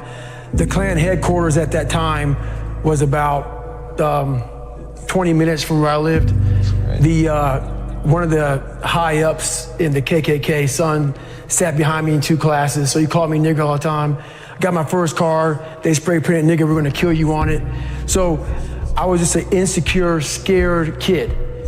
And the only way I could find myself was through putting myself through the worst thing possible. Because I'm gonna say the exact opposite of what today's world is saying. So we read a bunch of books nowadays. As humans, we wanna find out how to be someone else. What we don't do is we don't go inside. So literally turn yourself inside out. Read the book that's like we're writing a book every day of our lives, but we never read that book. Every day we're seeing who we are as people. When I was growing up, I lied for people to accept me because I didn't accept myself. So I would make up stories so then you would accept me into your world.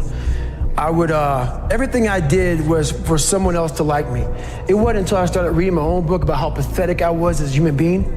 I could blame my dad, I can blame kids at school, I could blame having health issues, ADD, my mom not being around. Great mom, but she was doing her thing. Right. I could blame a lot of people. And that's the book I was reading. And I put it off on everybody else. It wasn't until I said, you know what? For me to fix this, I gotta read what the fuck is wrong with David Goggins? Not blame anybody. Read my book and say, okay, I'm afraid of my shadow. How can I overcome that? Go in the military, get your ass kicked, do things you hate to do, be uncomfortable every day of your life. Roger that.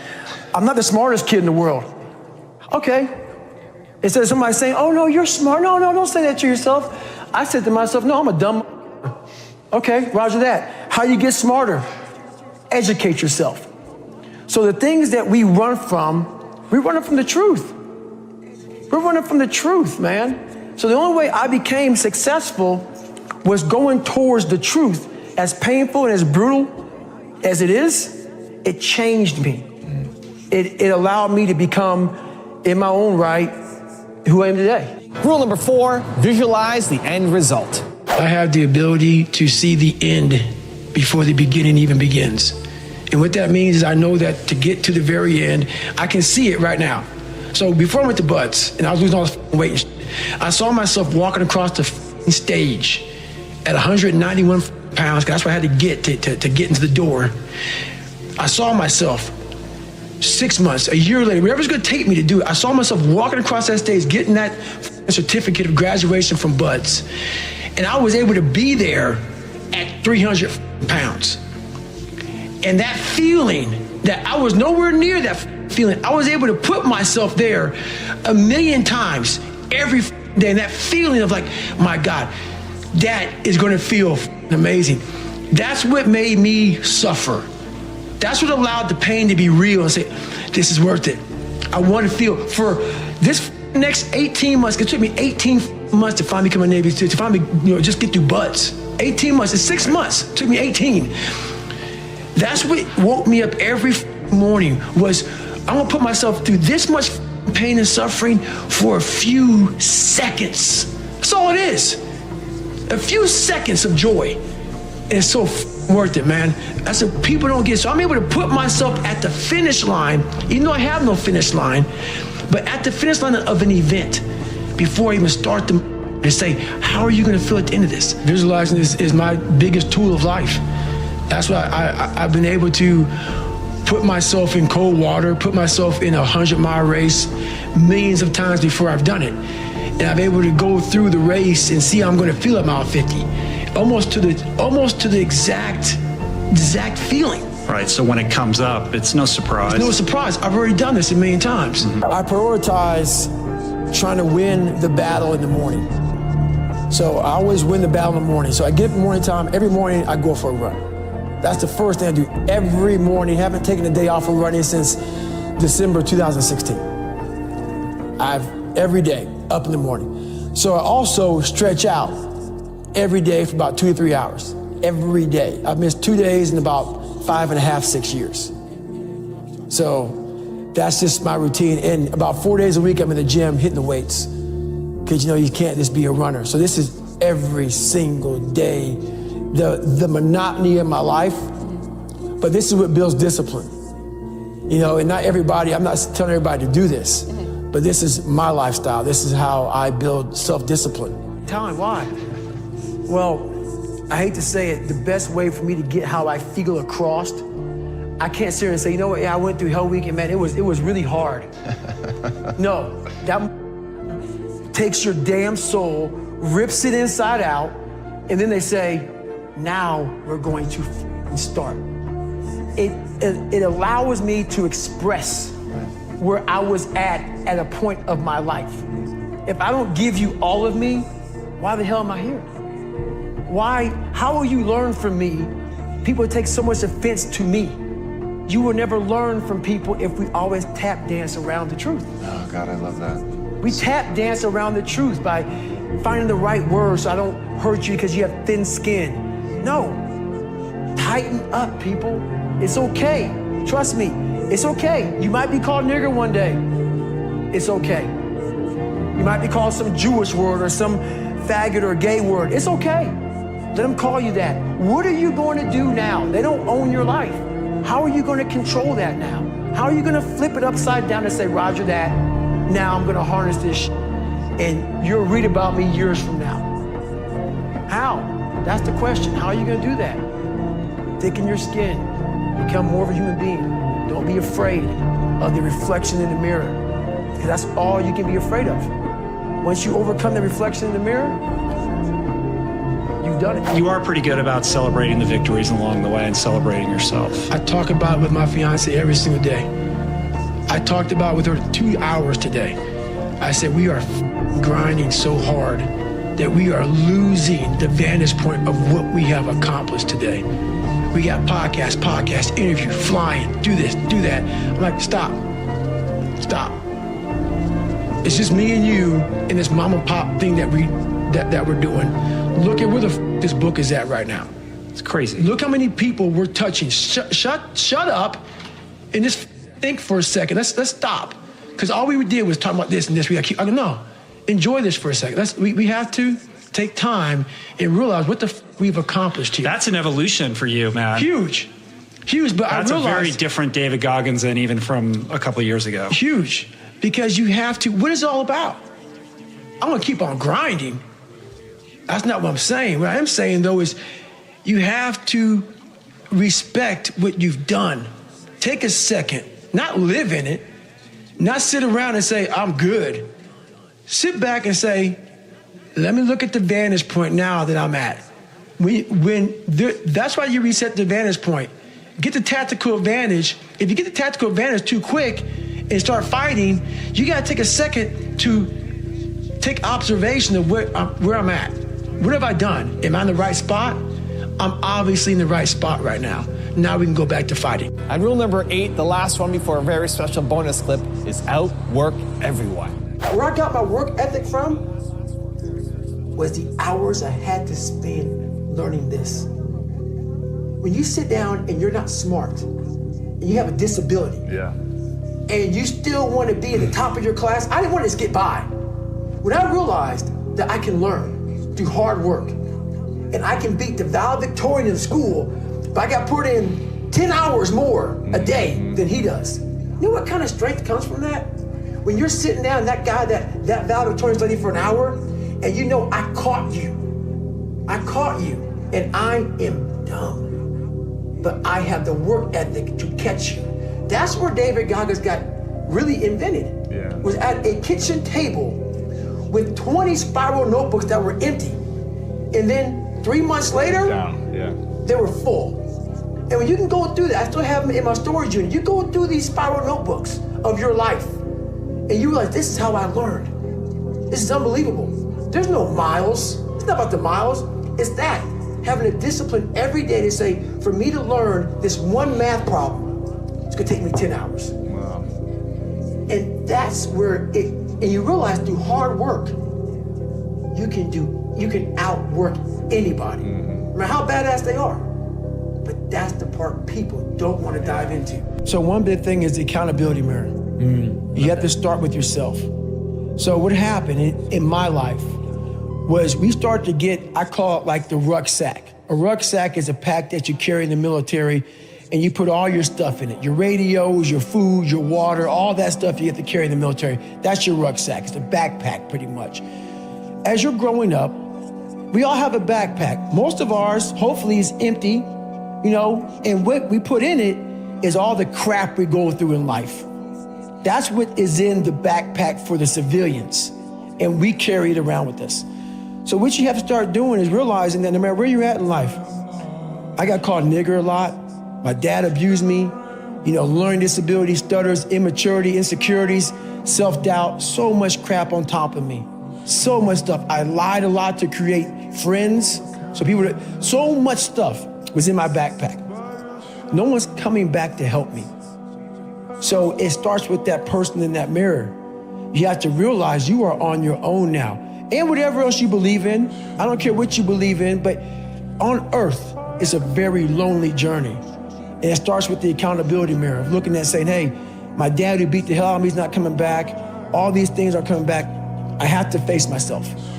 And you have to own all those things that people may have done to you. Now it's yours. You got to own it. And it's yours now to fix the problems that people did to you. It makes no sense. It's not fair. I get it. But if you live in that woe is me mentality of guess what? My dad did this to me. My mom did this to me. People who bully did this to me. You're gonna always live right there. You have to figure out ways to move forward because you're not coming back. And it starts with the mirror. I call it the accountability mirror in the book. My family couldn't even swim. Yeah. You know what I'm saying? I mean, we had no athletes in my damn family. And I was a kid who kind of got the bad genes. You know, I had all these little sickly issues, all these allergic to shit. I was a little sickly kid. And it's funny how when people hear my story now, they want to put a title on me. Like, I'm superhuman. Yeah, like you had some special skill or capability. And I love it because basically it makes you feel better by putting a title on me. Right. You can do it too. Absolutely, right. And so basically, it's a choice. Yeah, it's a choice. Yeah. It's a horrible choice. Right. It's a hard choice. It's a lot of suffering involved. Yeah. So for me to get the start line, through that start line journey, I realized I'm capable. Mm-hmm. So what happens through this whole process is the change of the mind. Mm-hmm. It's a change of the guard. Mm-hmm. Someone once owned my brain. I never owned it. Yeah. I had no control. You outsourced it. Yes, right. Everybody had it. It was my dad's fault. It was the kids that called me nigger fault. My mom wasn't home fault. My soon-to-be stepdad's fault. The little kid that got ran over by the bus fault. My life was, everybody had a piece of my brain. Yeah. And through this journey of suffering, and the suffering, I put it in because I started finding myself. Yeah. And I started, oh no, I'm gonna take this back from me. This part of my brain is mine now. And I started puzzling back this piece of my brain. And through that, I grew confidence. In this process, I went from David Goggins, I started forming a guy named Goggins. Mm-hmm. I had to really I realized I had to reinvent a whole nother human being within myself, because who I am wasn't gonna make it. This guy is not gonna cut it. Mm-hmm. So I had to be a guy who can take any kind of pain, any kind of suffering, any kind of torture, mentally, physically, emotionally, spiritually. I had to have the people who, I had to visualize everybody that called me nigger. You had to be in a room of people like this. I had to make up these things in my mind, the things I had to overcome. And I started callousing my mind through a process, and it basically started with working out. It started with working out. It started with doing, like, if it started raining outside, for instance, my mind would say, that, man, I don't want to go run. If it was 3 o'clock in the morning, it started raining outside, my mind said, you got to go Get up and go run. You have to, because I was fighting this other person. So you essentially tried to do everything you didn't want to do. That's all it was, period, dot. Everything I didn't want to do is what got me to where I'm at today. Interesting. Every single thing. So where we find comfort, that's where I started getting scared. Yeah. When I started saying, oh, it's raining, I'm not going out there. No, you cannot say that. You cannot do that. You have got to do this. So whatever my brain thought, I did the opposite. Wherever the comfort was, I went the opposite direction. And over a period of time, boy, it calluses the shit out of your mind. You start to really develop a whole nother being. I say what if a lot. It sounds corny and it sounds weak, but it's true. One of the recruiters said there's not many black Navy SEALs. Matter of fact, I was the 36th African-American SEAL in history. It's in over 70 years. Because the water, you know, I mean, people get mad at me. It's true, just get over it. And so I was like, man, what story would it be if my fat, dumb, lying to be friends with people, insecure ass can overcome this? And that what if mentality, like that dreamer mentality, just would always fuel me. It would just fuel me, man. What if I can be a SEAL, man? What if I can go from running a quarter of a mile, now I run 205 miles.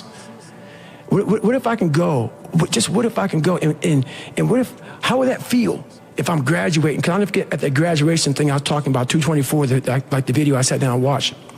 This commanding officer stood up and he said to the graduation guys who are graduating buds, like 18 of them, he said, we live in a society where mediocrity is often rewarded.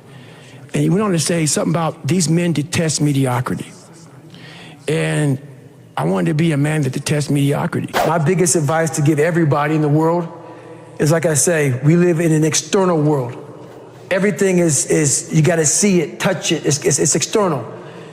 If you can, for the rest of your life, live inside of yourself, Stop listening to people who are calling you fat, gay, transsexual, nigger. Everything that is makes no sense. All these insecure people putting their insecurities on you, you gotta flush it out.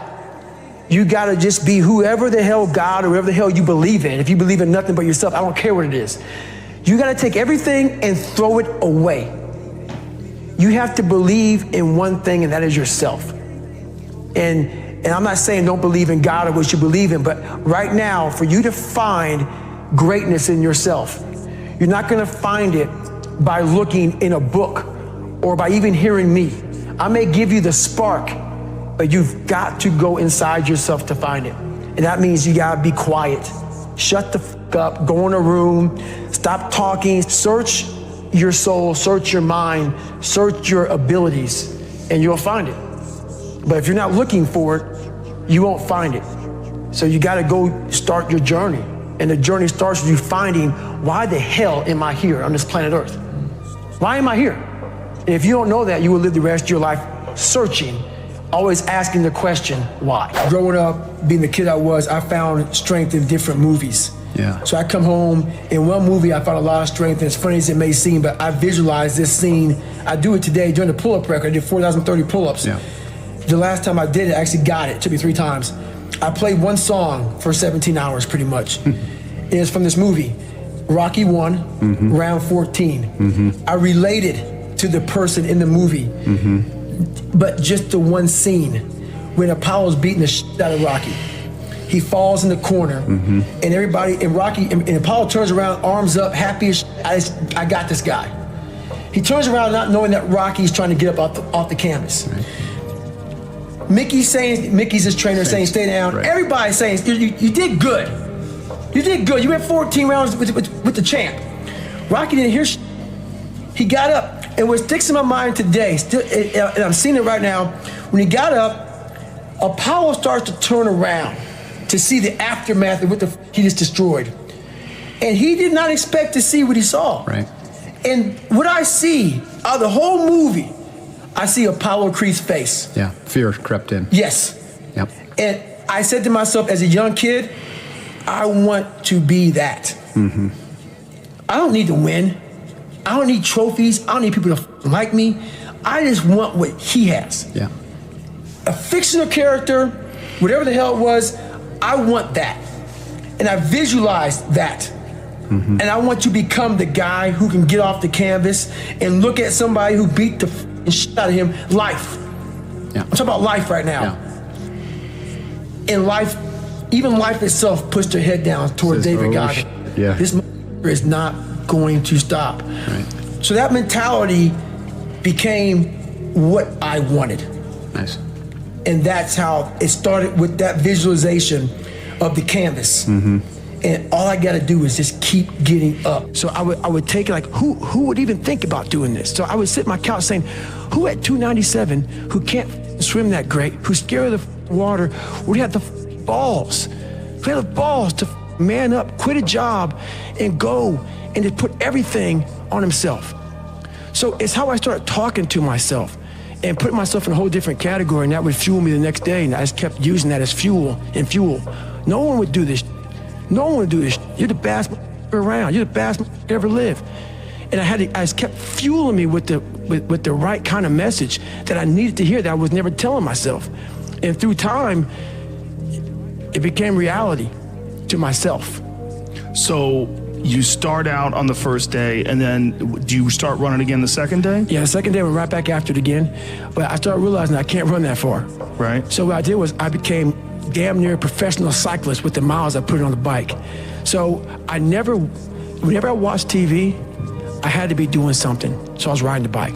I rode a bike a lot to lose the first initial kind of weight, because my bones were just hurting so bad. My body was just broken. And I learned to get over that also. And I tried to swim a lot. I wasn't a great swimmer, but putting fins on kind of equalized my body. I wasn't so negative buoyant. So I started finning a whole bunch. And I spent hours in the pool, trying to get more and more comfortable. Not because I was going underwater. I was so scared of the water that I had to live in the water. I had to become one with the water. So going to the pool used to scare me. So I went to the pool an awful lot. And then the bike got easier. I was able to run more. I went from like 1 mile. 1 mile was a great accomplishment. 2 miles, and then from 2 to 3 was a big one. Then I went from 3 to 6. And then, like, they have a warning order that they give people to get ready for buds. And the whole thing was running 6 miles 5 days a week. And that was my goal. And so I just I failed, I go back to scratch. I use some positive motivation. I have like one day where I'm like defeated.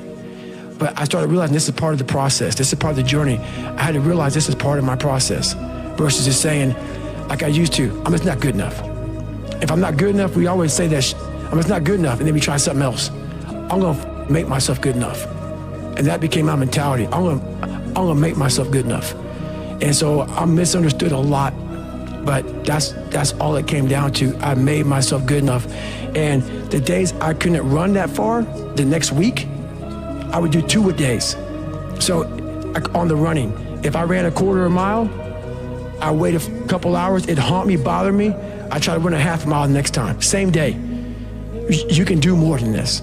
If I had to walk, I had to walk. It just became just a process of grinding and grinding, and grinding is not even a good word for it. It's not even a good word for it. And just going further and further. And then when I got through running, I go to the bike, I go to the pool. If I got tired somewhere, my legs were tired, I go to the gym. And I developed this crazy workout where I was doing volume, like 200-300 reps of like very lightweight.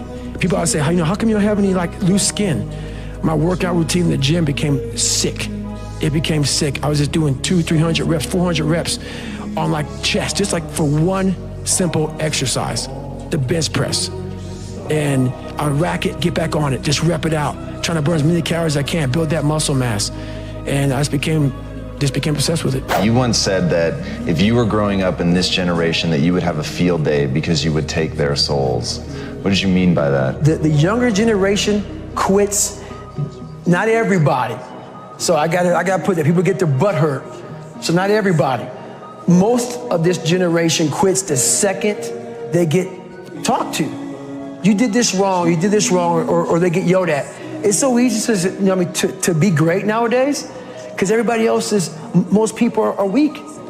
This is a softened generation. So if you have any mental toughness, any ability, if you have any fraction of self-discipline, the ability to not want to do it but still do it.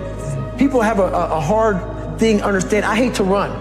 And what makes me so crazy, it doesn't anymore, is people go, well, why do you run if you hate it? What are you talking about? I don't want to take showers and eat either. I hate that too. That's life, man.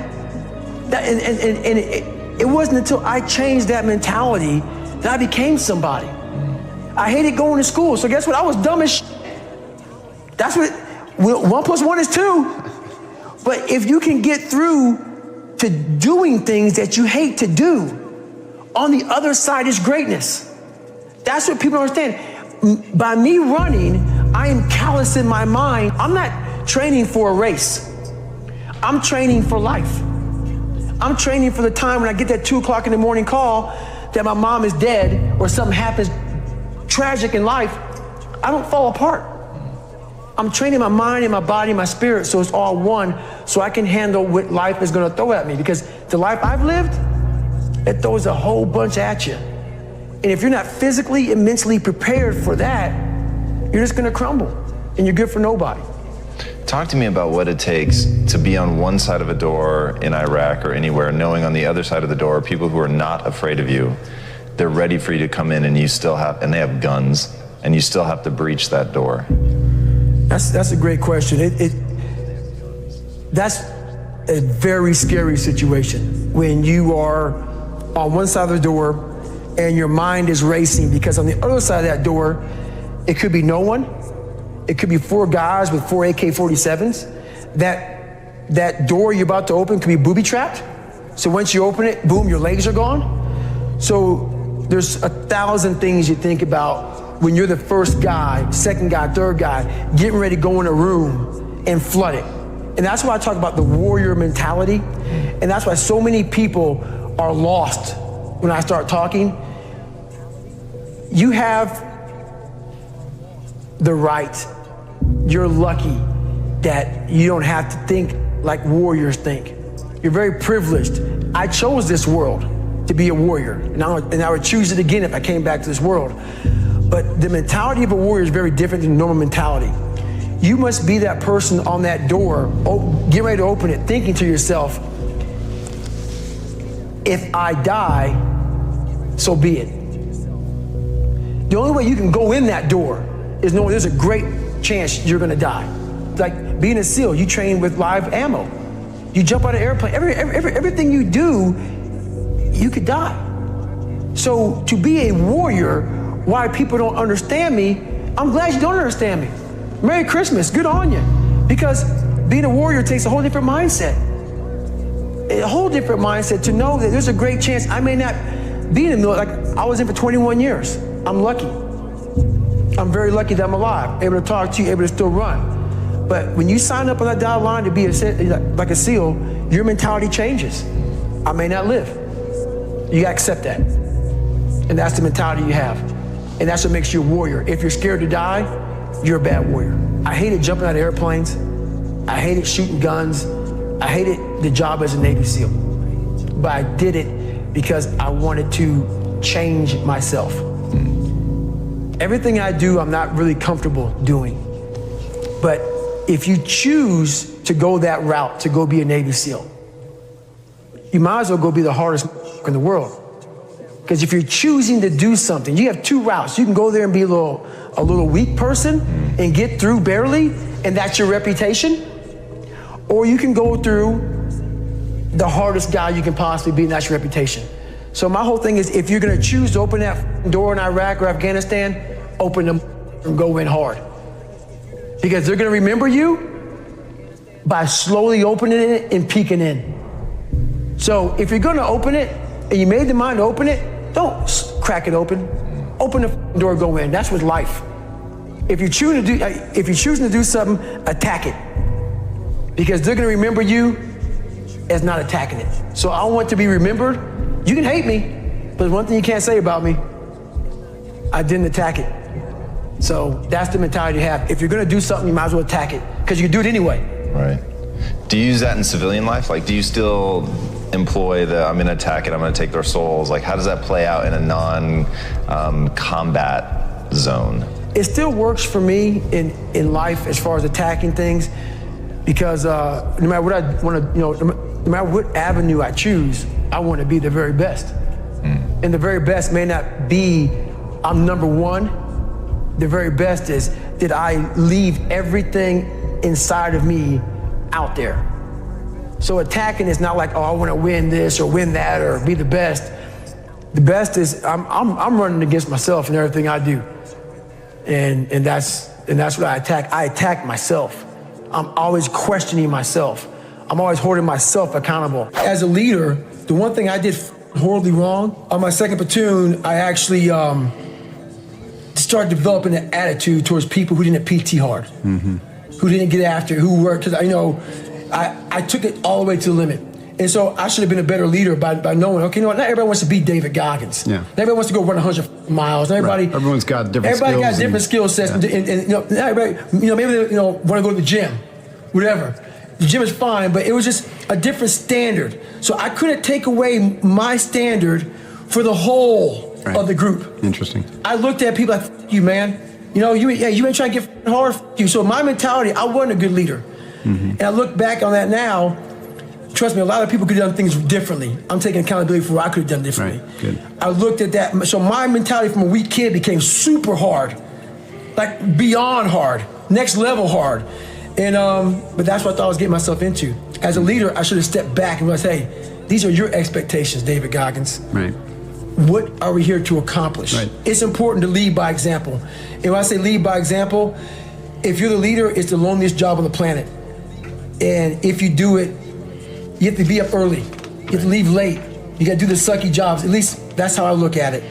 You got to be the man that is always the person who's being held accountable to the highest standard, and not expecting your people to do anything that you're not going to do 20 times more than they are, even when you're the leader.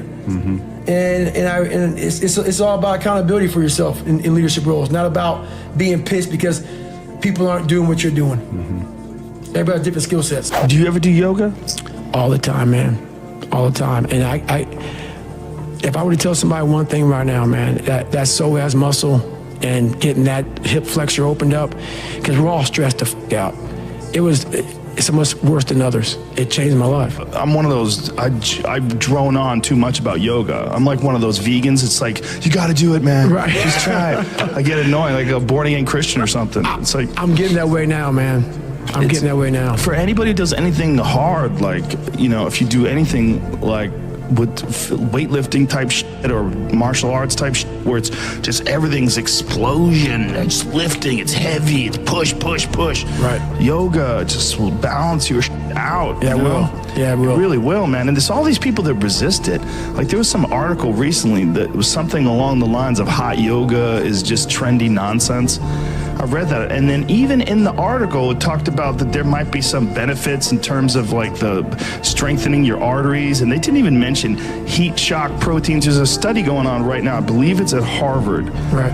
One of my friends was telling me about it, where they're trying to find the benefits of 90-minute hot yoga classes, because they think it might mirror the observed benefits of sauna, which they already know for a fact has big benefits because of your body producing heat shock proteins to deal with the heat. Right. That's why I put that sauna in here, man. I go in that for all the time. Well, no one can tell me it doesn't work. It's big. It's proof positive. It changed my life. It wasn't a medication or this or it was stretching. Yeah. It was yoga, stretching, all that stuff combined changed it. So when things hit you in life that you're afraid of or you're not good at, the first thing you're going to say to yourself is, why am I here anyway? This isn't for me. The water's too cold. The sun's too hot. I'm getting up too early. Why am I doing this to myself? That's what the normal mind says. I had to start training my mind to think about how can I get through this? Not giving myself a way out. Never giving myself, creating a wall around all the ways out in my mind. I had to slowly start to build this wall so my mind knew this is not going to give himself a way out of here. In my first Hell Week, I had a huge setback. I was broken. My legs were broken. I had double pneumonia. I got rolled back to day 1, week 1 of Navy SEAL training. I got through that second Hell Week. During the second Hell Week, I actually broke my knee. I continued to limp around for a couple weeks. I couldn't make it anymore. Got rolled back to day 1, week 1. I'll never forget standing there in front of Captain Bowen. He was the CEO in charge of Navy SEAL training at the time. And he had no mercy on anybody.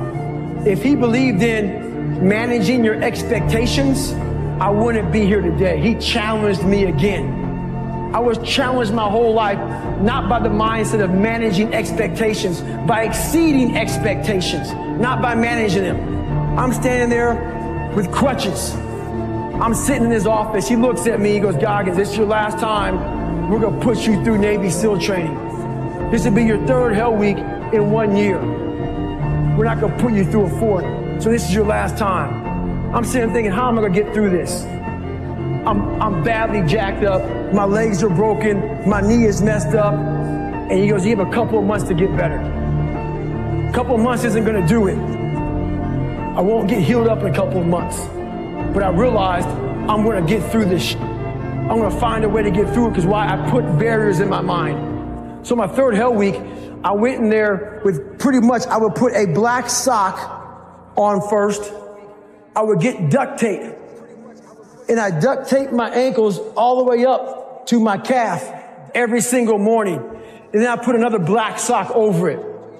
And what that did, that prevented me from moving my ankle. So I didn't really, I wasn't flexing my shin as much. And I started running with just my hip flexors. In this Hell Week, it was a bad Hell Week. We had a guy die on Thursday morning of Hell Week. I went on to become a Navy SEAL. Greatness is not something that you meet once. It's something that you meet thousands of times in your life. And you don't reach it if you're not constantly in constant pursuit of greatness. So if my mind were to say right now, I'm great, I just lost. We're going to grow. We're not going to triple down on our strengths. We're not gonna do that crap. We're gonna work on our weaknesses so we grow. We need friction to do that. Without friction, there's no growth. Without friction, there's confusion. Confusion is, David Goggins, how did you become who you are today? I put a bunch of friction in my life, and I grew. That's how I did it. You know how you get mentally tough? It's a lifestyle. Instead of hitting that snooze button in the morning and not making your bed and not cleaning your house, you don't hit the snooze button. You get up. You don't want to go run, you go run. You don't want to go swim, you go swim. You don't want to make your bed, you make your bed. You don't want to clean your house, you clean your house. You don't want to study, you study. That's how you start to callous your mind. So that became my life. If you say you're going to wake up at 4 o'clock in the morning to go run, wake up at 4 o'clock it's going to suck. It's not going to be fun. Do something that sucks every single day of your life. That's how you grow. Embrace the suck. I was in Spanish class, obviously, opened my notebook up and said, nigger, we're going to kill you. Had a drawing of me and actually talked to the principal because I'm in the process of writing my book right now. His name is Kirk Freeman. He goes, yeah, I talked to him 2 days ago. No kidding. He said, I remember like it was yesterday. So I left my class, just didn't tell the teacher, went right to his office and showed him it. And he said, and I wasn't a good speller at all, obviously. I copied. And they spelled nigger Niger. I didn't know how to spell nigger, you know what I'm saying? They spelled nigger Niger. So he looked at me and said, they're ignorant. And that was the best advice he can give me. Yeah. My mom was working 3 jobs. I was a latchkey kid. I was on my own. I did my own thing, man. I missed almost all of my junior year of high school, never went to school, just did my own thing.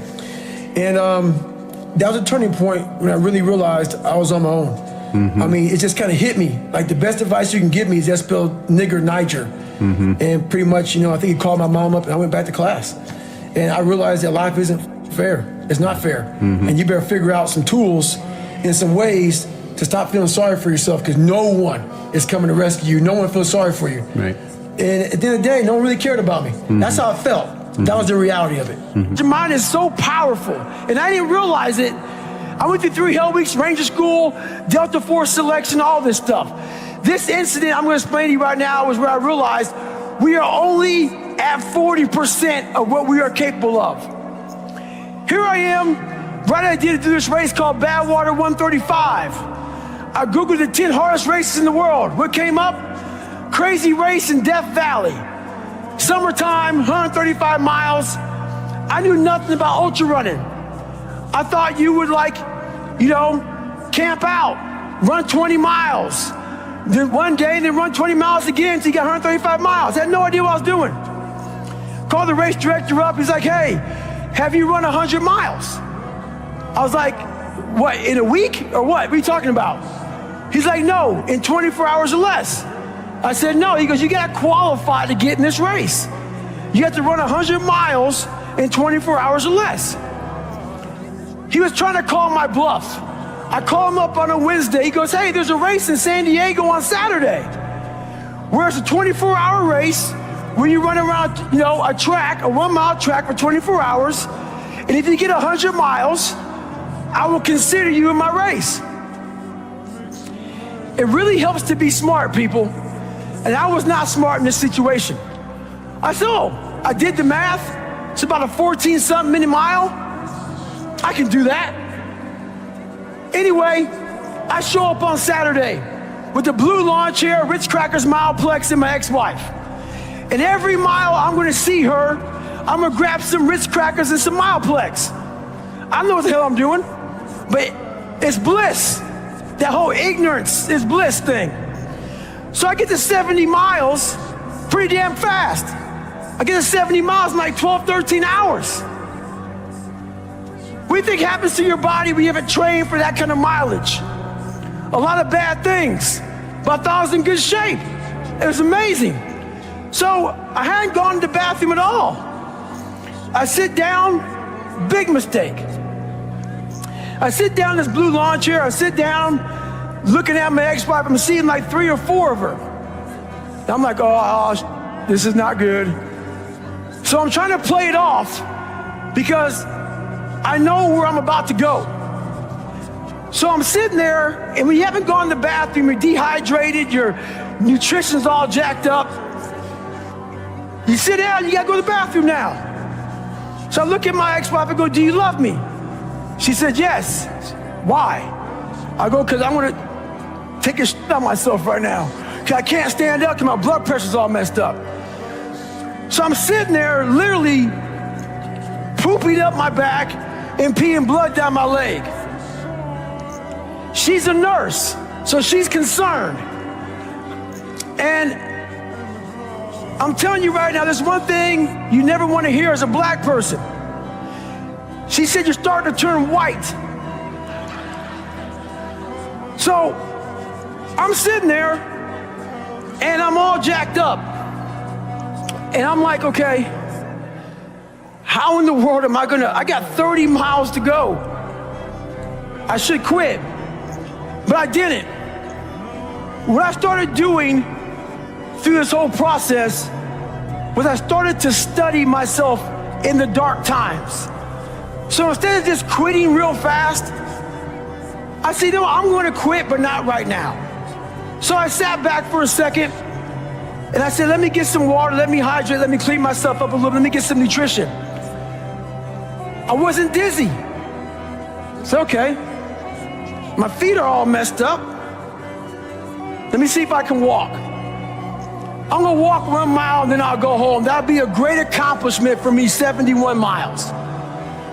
So I took this massive thing and I started breaking it down into small chunks. And as I started breaking it down into small chunks, I started realizing maybe I'll walk 1 more mile.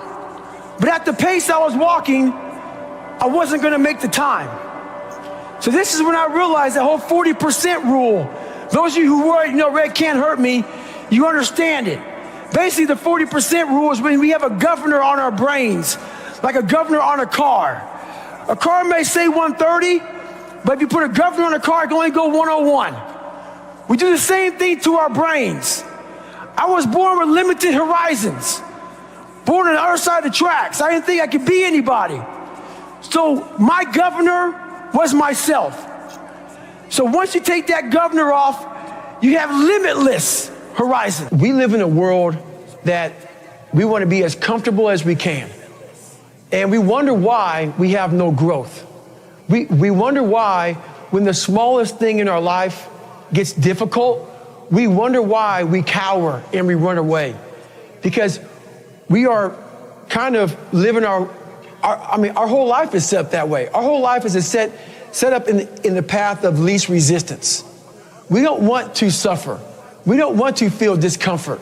So the whole time we're living our lives in a very comfortable area. There's no growth in that. So for me, I realized that. The reason I became 297 pounds is because that was comfortable. What was very uncomfortable was running. What was very uncomfortable was being on a diet. What was very uncomfortable was trying to face things that I didn't want to face. And I also realized when I was really big, I had no growth. Why? Because I was living comfortable. So I realized for me to find growth, I had to face all of these different things that made me very, very uncomfortable. One thing I faced was running. I absolutely hated running. But I knew for me to grow, I had to do this thing every single day. I wanted to start callousing my mind. I wanted to start becoming a better person. And how you become a better person, how you gain mental toughness, how you become the person you want to be, is constantly facing the things that you don't want to face. If you constantly run away from things that you don't want to face, how is there growth? How is there mental toughness? I can give you a class all day long about self-talk, visualization, eat an elephant one bite at a time.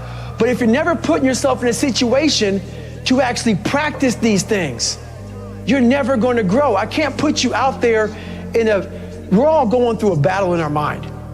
A warrior is not a person that carries a gun. The biggest war you ever go through is right between your own ears. It's in your mind. We're all going through a war in our mind, and we have to callous our mind to fight that war and to win that war. When you're suffering, you give up on the very things that you wanted the most. So when the suffering got too much, my dream died. And pretty much I almost died with it.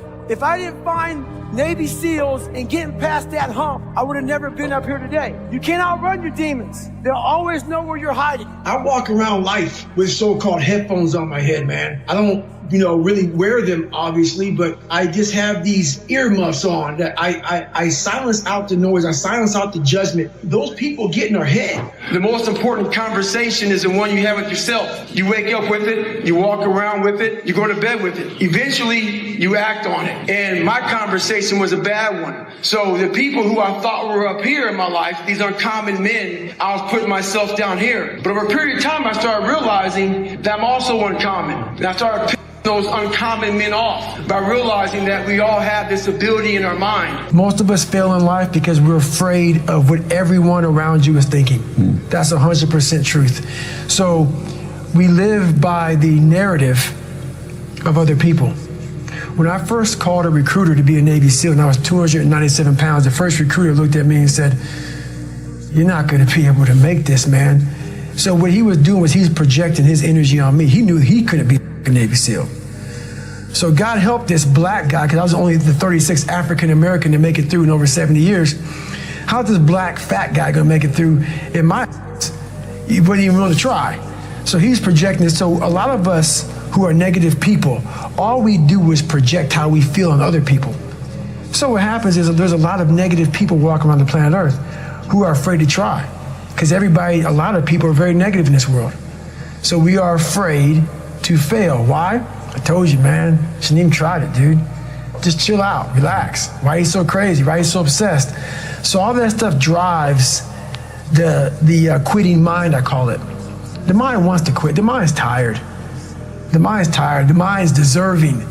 The mind thinks it's very deserving. So yes, the biggest problem in this world is other people, not yourself. It's other people in your head. They are puppet mastering you pretty much on your life. And is that why you've talked a lot in this podcast about getting rid of noise, quiet, alone? Is that part of that equation? It's all a part of it. Yeah. Because I realized once I was talking to myself the right way and all this wasn't in my mind, wow, I went from this piece of kid who thought he was dumb, not successful, insecure, who stuttered when I first saw somebody, to a person who can now do all these things just because I now control my own mind. And I don't care. A lot of people say they don't care. But they do. They care like my son says, "I don't care." And every time he says it, I don't care, it means he cares. It means he cares. Yeah. When you get to the point where you really don't care, you don't have to say you're dangerous. You become very, very dangerous. I'm not saying don't care like, I don't care if I do that. No, when you don't care about other people and how they view you, about how you walk, how you talk, how you dress, where you want to go with your life. Growing up, I didn't want to tell anybody I wanted to be in the military. Because why? Some of my black friends, I was afraid of what they think. Why you want to join the military, man? Why you want to do that? I was afraid of what other people thought about me. So now, when I go in the military, I didn't know you want to join the military. Yeah, I didn't tell you because I was afraid of what you thought. Once again, man, you're allowing other people to shackle your mind. It's the worst thing in the world. On the other end of suffering is a life that many people don't know even exists. It's a beautiful world because like the 40% rule, we all live in this world where our brains are keeping us in this box. Outside that box, on the other edge of suffering, which is on the other edge of that 40%, is a world that's endless of opportunity. But we are afraid to go outside that box because in that box is comfortable. That's where all of our nice stuff, that's where the nice 4-lane highway's at. I know where the restrooms are at. I know where the gas stations are at. Outside that box, man, God gives you a shovel and says, man, start digging. That's not fun. But when you dig your own path to all kind of stuff that's unknown. And that's why I started realizing, man, like on the other end of this is some beautiful stuff. So I got outside my box and realized, man, 300 pounds, now look at me, I'm 185 pounds. And on the other side of the box was all this stuff. And I didn't know it was over there until I climbed the wall and saw it. So what wall are you climbing now? Man, right now, I've climbed a lot of walls. There's no more walls anymore. The reason why is because I know how to climb. I was trying to figure out how to climb before. I got all the right gear, man. I got the ropes, I got the shoes, I got the chalk, I got the harnesses. I'm good, I'm not scared to climb anymore. I go to the rock, hammered in, I got my belay, and I'm good to go. So you gotta figure out how to climb first, and that's all. We all have a different way of climbing. That's why there's a lot of books out there on mental toughness. It's all crap. Why? Because it's a cookie cutter way. Life isn't cookie cutter. Like 3.14 is pi. It's how you figure out equations. We're all different equations. We all have a story.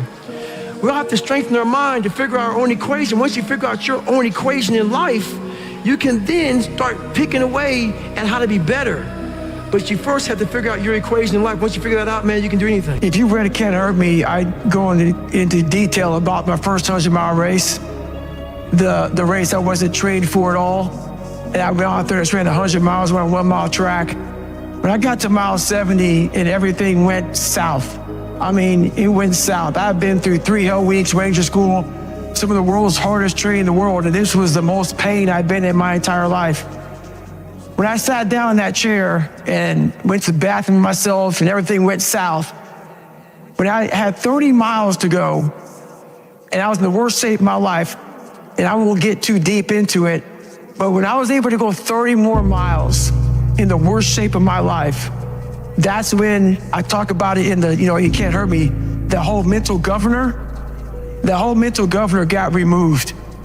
And that's when I realized that a human being is able to do some of the most, horrific things out there. We are built very different. Like a lot of us, we're taught everything, how to read, how to write, how to drive a car, how to cook, how to clean. But very few of us are taught how to survive when the rug gets pulled from underneath us and we have to find more. Very few of us are taught how to fight.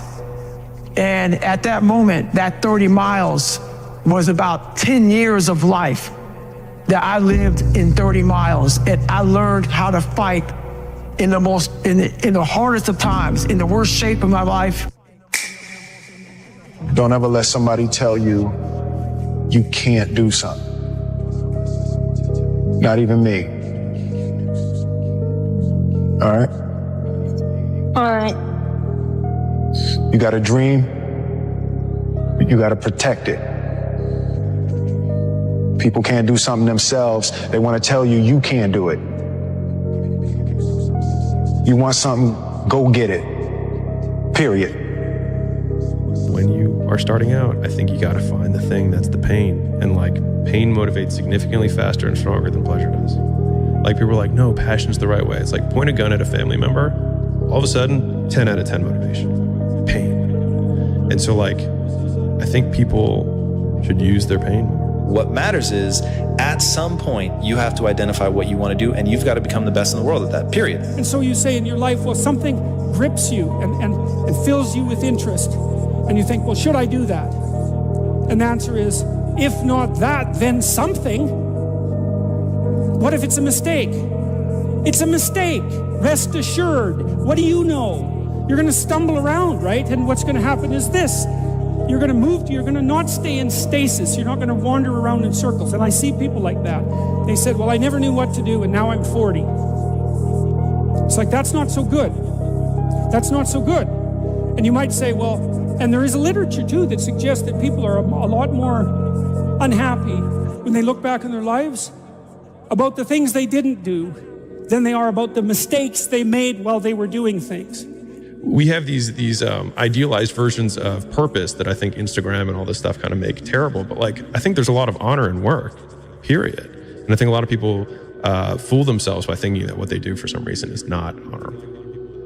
If you're building the muscle either way. You're either building the muscle that says, I do what I say, I keep the commitments that I make, or you're building the muscle that says, I make excuses, I don't do what I say, I can't be counted on, right?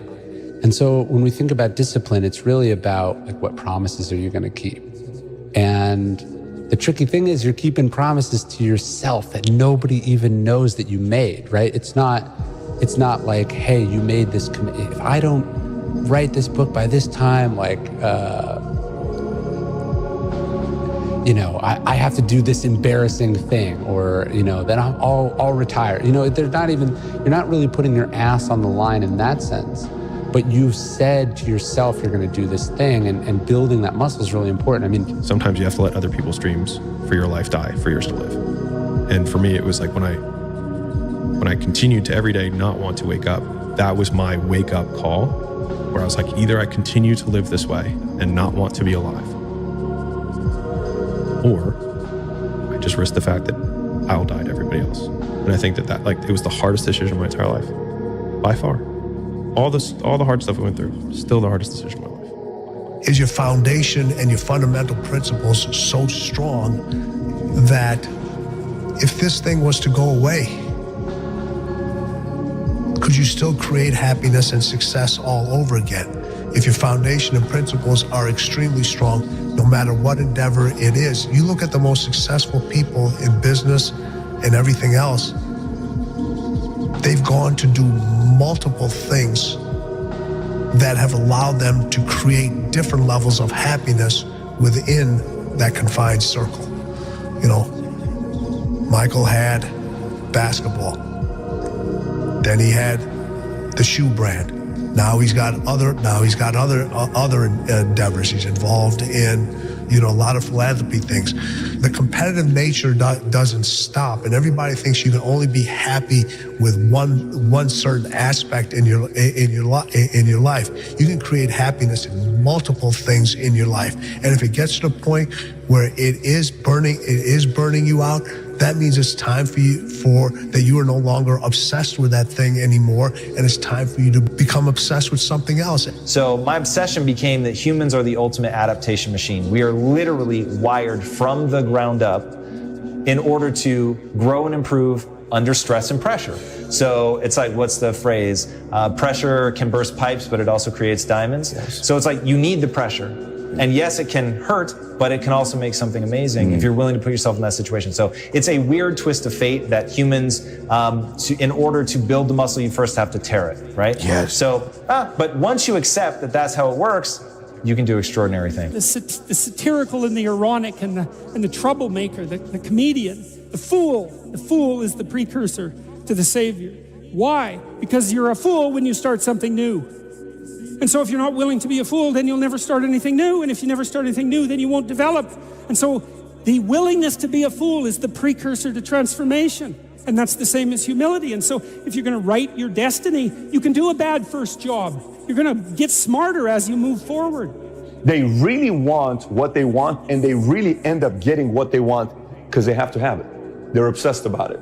And anytime they're obsessed about it, they start figuring out creative ways to get what they want. If it's a girl, if it's a business, if it's a position, if it's a certain success, if it's accolades, if it's a certain place they want to be, if it's a certain lifestyle they want, they're gonna figure out a way to get it because they're obsessive. They have to have it. They're just wired that way. I was saying what I said earlier about, like, I believe these things to be true about the universe or like the world. But a lot of those are like, what do I believe about myself? Which is like, I can choose to do work in this way, which then I can derive joy from. So like, if I'm shoveling shit, I can choose to be like, I will be the best shit shoveler because I believe that I will figure out how to do this more efficiently, and I will, you know, I will get better, and I'll have calluses on my hands, and I'll have a better back and whatever. But I will do this well. And I think you can find joy in work if you decide to do it. Going back to the only belief that matters, you said it. It's the way you act is ultimately all that matters, and the way you act follows what you allow yourself to believe. Maybe a better way to say it is what you choose to believe. Mm-hmm. So if you choose to believe that your energy and efforts will result in more skill set, then you will actually put energy and effort into getting that, which means you actually will get the skill set. But if you think, well, my talent and intelligence are fixed, so no matter how much I work, I'm never going to get better, right? If you don't think that putting time and energy into it will yield anything, then you won't put time and energy into it, and you thusly won't get the skills. So, and if you don't have the skills, then you can't do the things other people can do, and so people just get stuck because they don't have the only belief that matters. So they don't put the time and energy. And so that's like where everything starts is, are you putting the time and energy into getting better, yes or no? It's time to stay focused. It's time to decide clubs, partying, trying to fit in and socialize, rub elbows with everybody so people can stop calling you weird. Why are you so antisocial? Because I'm trying to get it. Why are you staying on the basketball court so much? Because I'm trying to get it. Why are you out there practicing in the hot sun when ain't nobody else out there? Because I'm trying to get it.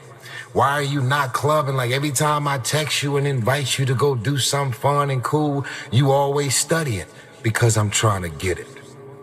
I'm just thinking how funny it is where I'm going to be tomorrow morning and my competition still drinking down their fears and they're, trying to escape their current reality, Friday night party.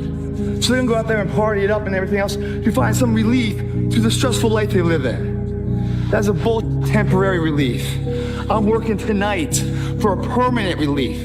That's why I laugh. I laugh at how much further I'm getting ahead of them. Mental toughness isn't something that you sample. It's something that you live in every day. So when something hard would happen to these kids, like in Hell Week, it would draw on something that made them very insecure. And they look for comfort. Whenever hardness comes, and you don't know what it is, it may be different for you than it is for me, but you go back to your insecurities. And then when you go back to your insecurities, you then look for comfort within those insecurities. And we all look for that cookie that your mom used to give you when you were sad, when you were sick. We look for our wife or our husband. We look for comfort. It's in those moments you must retrain your mind to think differently. What if I told you this was the last Monday morning of your life? How do you stay driven? I'm gonna ask you a question. How don't you stay driven? Well, let me get this right. You won the lotto of the universe, which is you are a human being on Earth. And you're not driven, and you're not fired up, and you're not going for it, and you're willing to sit like a lump and just wait till you die? You suck. It gets harder for anybody that's living and breathing. So no matter what you do, you gotta keep moving forward. Strong in the trenches. You don't know where you're going. You're lost. You know what I mean? You have no direction. So for me, I felt like both of them together. When you have the vision and you're able to manifest, but then you also put the work in, magic happens, man. Magic. That's where the magic is. But a lot of people never get there. Unfortunately, a lot of people. We're blessed that we can dream. Right? I got to get stronger. I got to train differently. The weight training program that I'm doing, I got to tailor it for an 82-game season so that when the playoffs come around, my legs are stronger and that ball gets there. So I look at it with rationale. Say, okay, well, the reason why I shot air balls is because my legs aren't there. I go, well, next year they'll be there. That was it. Done. Come on, where are your values behind the scenes? What do your habits look like behind the scenes? Come on, what kind of work are you putting in behind the scenes? Come on, drop down and give me 50. Come on, write it again. Come on, believe it again. Come on, sing again, record the song again. Come on, I'm talking to that athlete. I'm talking to that musician. Come on, who are you out there? When you are committed, you give everything you have. Every single day. You are either losing ground or gaining ground. The choice is yours. But this time, make it personal. Attitude goes a long way. So again, going back to this guy here, Chadwick Boseman, rest in peace, passes away. 4 years has colon cancer, no one knows about it. He goes to the doctor. That means that this doesn't mean he's not taking care of his body. He's going to the doctor, but he doesn't advertise his pain. Sometimes it's just good not to advertise your pain. Sometimes it's good to not just tell the whole world what you're going through. I'm not telling you don't talk about it with a group of people. I'm not telling you have some private conversations with certain people. I do believe in the ability to have some kind of a form of a release. But the way people are doing it right now, posting everything on Instagram, all this other stuff, what's the point behind it? You need attention? Is that what you need? It's not necessarily mental toughness. Mental toughness people are not looking for attention. Mental toughness people are trying to get results. A big difference. I don't drink, I don't smoke, I don't F around, I don't party, I don't go out. Am I lame for that? Absolutely. To be lame in the eyes of somebody I would never want to be like is nothing but an absolute success. You see, It's only an uncertain person that needs company in what they do to feel like it's the right thing. But real confidence stems from doing what's best for you, even if that means doing it alone. My biggest confidence comes from consistently pushing myself and leaving no gap between what needs to be done and what I do. On day 1962 in a row of running every morning, look who's out here with me. Not a soul. That's just fine.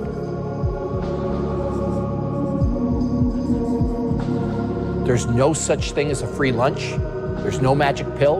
And there are no 3 easy payments of $9.99. If you want something, if you want to be good at something, you want to accomplish something, you've got to put in the time. And the minimum amount of time that you can put in is an hour a day of dedicated practice for 6 straight months. If you want to be good at something, you've got to do it every day. Like, we look at people like LeBron James. Why is he good at basketball? Because he does it every day. You look at Wayne Gretzky in hockey. Why was Wayne so good in hockey, arguably the greatest of all time? Because he did it every day. And so my number one piece of advice to people, if you want to be good at something, whatever that thing that you desire is, whatever your passion is, do it every single day. That's the real secret to success. Hustle is putting it all on the line. Hustle is waking up one day, the day before you die, and realizing you gave it your all into the parenting of your children, the building of your businesses, the philanthropy that you wanted to do. Whatever you define, it's just, all in. Well, there's a difference between something missing and am I satisfied? Right? Because I'm not satisfied. I mean, I always want to go. Like, I never get done with the end of the day and go, cool, mission accomplished. Like, it's like not even close. Yeah. E.T., aren't you ready to take a break? Yes, I might be, but listen to me. I can't. Why? Because I grind for Jalen. I grind for Jada. I grind for Dee Dee. I grind for my mother. Are you hearing what I'm telling you? I grind for Vanessa. I hustle for. So the days I want to hit that alarm clock, I think about my why. I can't quit. The Achilles were like the kiss of death. Yes. Athletes. Like, yes. I don't know if I can do this. I don't know. There's so many factors. There's the surgery that has to take place. The surgery has to go well, right? And then it's a tendon. I'm not dealing with anything that's muscular or things that I can control. I can't control a tendon. You know what I'm saying? So, like, I don't know. It's a long process. But, like, when I went in the trainer's room, my kids are in there, and, they're looking at you and stuff, and I'm looking at them, and I'm like, it's all right. Dad's going to be all right. It'll be fine. It'll be all right. It'll be all right. It'll be all right. As a parent, you got to set the example. You got to set the example. This is another obstacle. This obstacle cannot define me. It's not going to cripple me. It's not going to be responsible for me stepping away for the game that I love. I'm going to step away on my own terms. And that's when the decision was made that, you know what? I'm doing it. Doing it.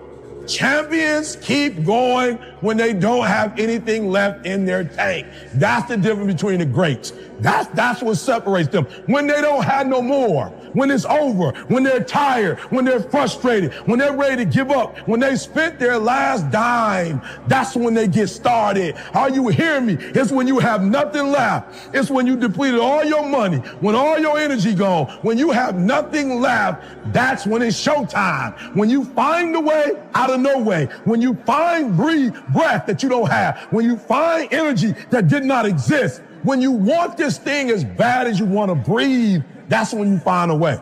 You still got work to do. Stay on that basketball court. Stay on that football field. All the homies texting and calling and trying to make you feel bad about being so focused. It's grind season, homie. It's not about today. It's about the future. You do the work now. Do the work now, and all of this that you could ever want to do for your family, your kids, your loved ones, it's all going to be on a whole nother stratosphere. You got to take ownership of what's going on in your life. When you're not where you want to be and you say it's because the boss doesn't like you, or it's because the girl treated you this way, or the guy did this, like all those things, you got to take ownership of them. And if you're blaming all these other external things, you're not going to make any changes. And that's going to be a problem. And that's the problem too. If you're chronically rejected by people, it's often because of your own insufficiencies. You know, whether that's cowardice or lack of social skills or whatever it is, it's like, you can't just brush it off as, oh, well, you know, no one likes me, but really I'm okay. It's like, no, wrong. If everyone rejects you, there's probably something wrong, and it's probably deep and difficult, and it's going to be horrible to fix. And so this isn't a trivial problem. It's not a trivial problem at all. Todd, I'm sorry, all right? I screwed up. I know I screwed up. I don't know great, why. of course. Here it comes. You can't keep doing this. You can't keep doing shitty things and then feel bad about yourself like that makes it okay. You need to be better. But yet you're fully committed to sabotaging yourself and your career. Then you're sitting back stressed out and depressed, wondering why. Why ain't things happening? That's the answer. I just gave it to you. It's about as real as it gets. The question is, what are you gonna do next week, 2 weeks from now? You're in your own way. You are the reason your career is not on the next level. Nobody else but you. When you don't have a true appreciation and acceptance for who you are, and you allow yourself to be immobilized by fear, what happens in the process is that you begin to abuse yourself. You begin to sabotage your life, you begin to sabotage your dreams, you begin to unconsciously work against yourself. You become your own worst enemy. So what do you do about that? Well, you begin to realize that your dream and your gifts have so much meaning and so much value for you till your hunger for them will begin to push you past the fear. Your hunger to have them will give you a special drive. You might be sitting there wondering if you're gonna wake up tomorrow and do the thing you said you would. But why on earth would you wonder? This thing you're so uncertain about is literally you. There's nothing in this world you have more control over than yourself. But if you decide to wake up every day, surrender that control to chance, I guess you'll be stuck wondering forever. This disconnect between you and you is unnecessary, though. The pattern of hoping you fulfill the role of a better you and disobeying that desire every time is completely in your hands. It is a recipe for no self-respect. So there's some certainty within yourself that needs to be built. That's not going to happen by accident. If you look in the mirror and you ask yourself, what do you have to do to be successful? I promise you, your heart will tell you. Say, why are you only giving 50%? What's wrong with you? You need to put yourself on punishment. You need to tell you no more TV, no more snacks, no more desserts, no, we working out now. No more alcohol, not right now. I can't handle it right now. You need to tell you that you owe you something. This is you versus you. Most of us, we live in a box, and we don't want to go outside that box at all, ever. Outside that box is all these possibilities of life. What we do is we shackle our mind. We are a prisoner in our own mind that this is all I can do. This is all I'm good at. And we take away the possibilities of you can be this, you can be that, you can be all these things. And I never thought at 300 pounds I could be Nick City. Wow. So if my mind was shackled, me and you would never meet. There'd be no book. There'd be no book. There'd be nothing. So what people understand is that they live for themselves, not knowing that you have the power within yourself to change millions of lives by facing life, by facing yourself. If you're struggling, if you're frustrated with yourself, if you're at that point where you're so sick of yourself and your excuses, I've been there, Stephen's been there. This is a normal part of the human experience. And at some point, either the pain is going to get big enough or you're going to bump into somebody's story somewhere on this planet who has been in the position that you're in right now, facing the stuff that you're facing right now, and there is something about their story at this exact moment in time that will ignite something in you that is missing, and what is missing in you right now is hope. If you set your own value of what you believe about yourself, if you think that you're worthless, if you're not very good at it, other people pick that up. It doesn't matter what lifestyle you have. It doesn't matter what walk of life you have. No matter what you do, if you allow excuses to tell you what to do, then ultimately the excuses have more control of you than what you have of yourself. So get up, work hard, put some effort into what you want out of life, because all you have is you. All you have is what you have inside. Don't wait for somebody to tell you what to do. You know what you need to do. Get out there and get it done, because that's ultimately what it's going to take. You have to have the courage, the will, and everything you have inside to get to the level and beyond the level you want to be. Life does not stop until they put you in the ground, my friend. Strong mind is a catalyst for change. When you see the best athletes in the world either perform really well or, on the other hand, completely bomb out, it's because of that muscle that lives between the ears. It's interesting to me that the comfortable route is seen as the safest path, but the undeniable disappointment that comes from giving up the ideals of the true self doesn't seem so safe to me. Don't indulge in the comfort that comes before effort, because that comfort is nothing but a lie. So what kinds of things, what kinds of thoughts are you feeding your consciousness?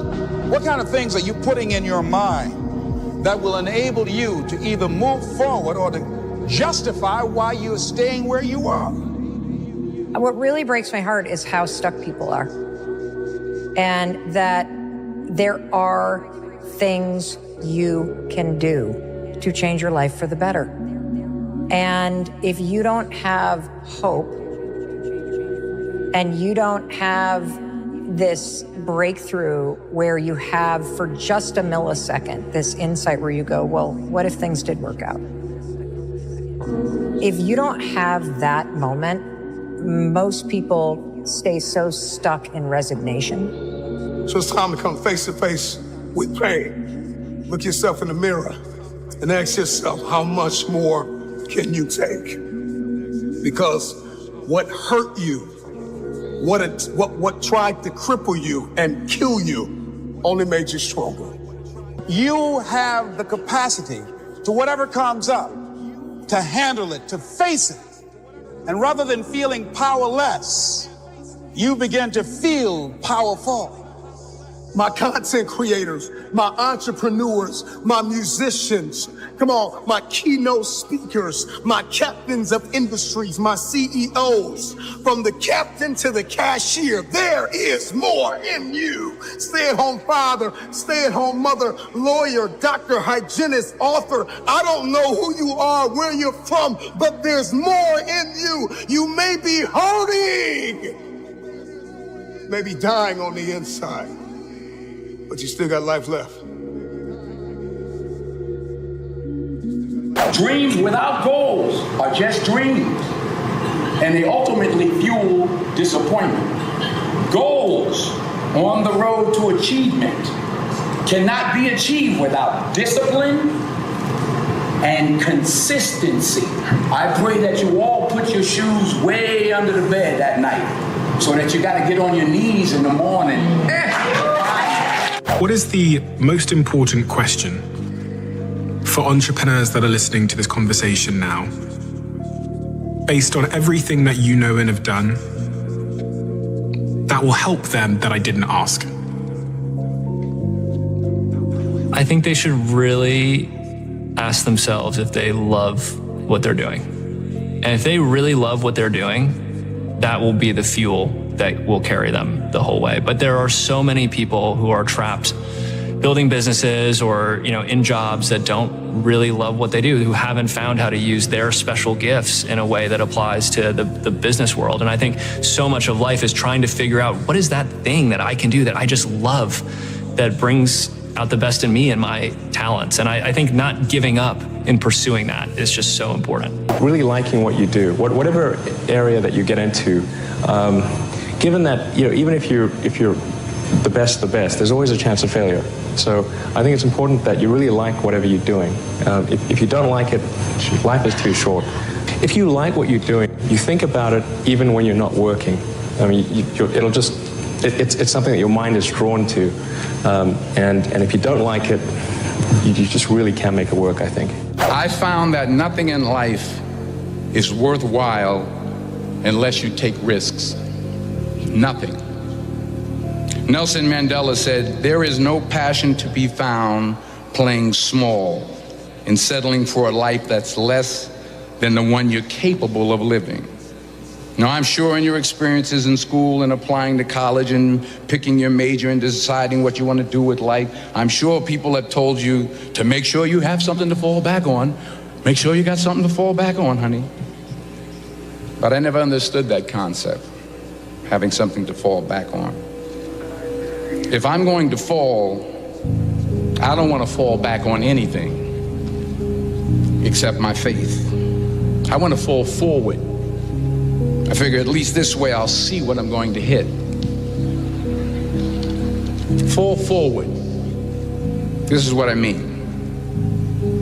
Reggie Jackson struck out 2,600 times in his career, the most in the history of baseball. But you don't hear about the strikeouts. People remember the home runs. Fall forward.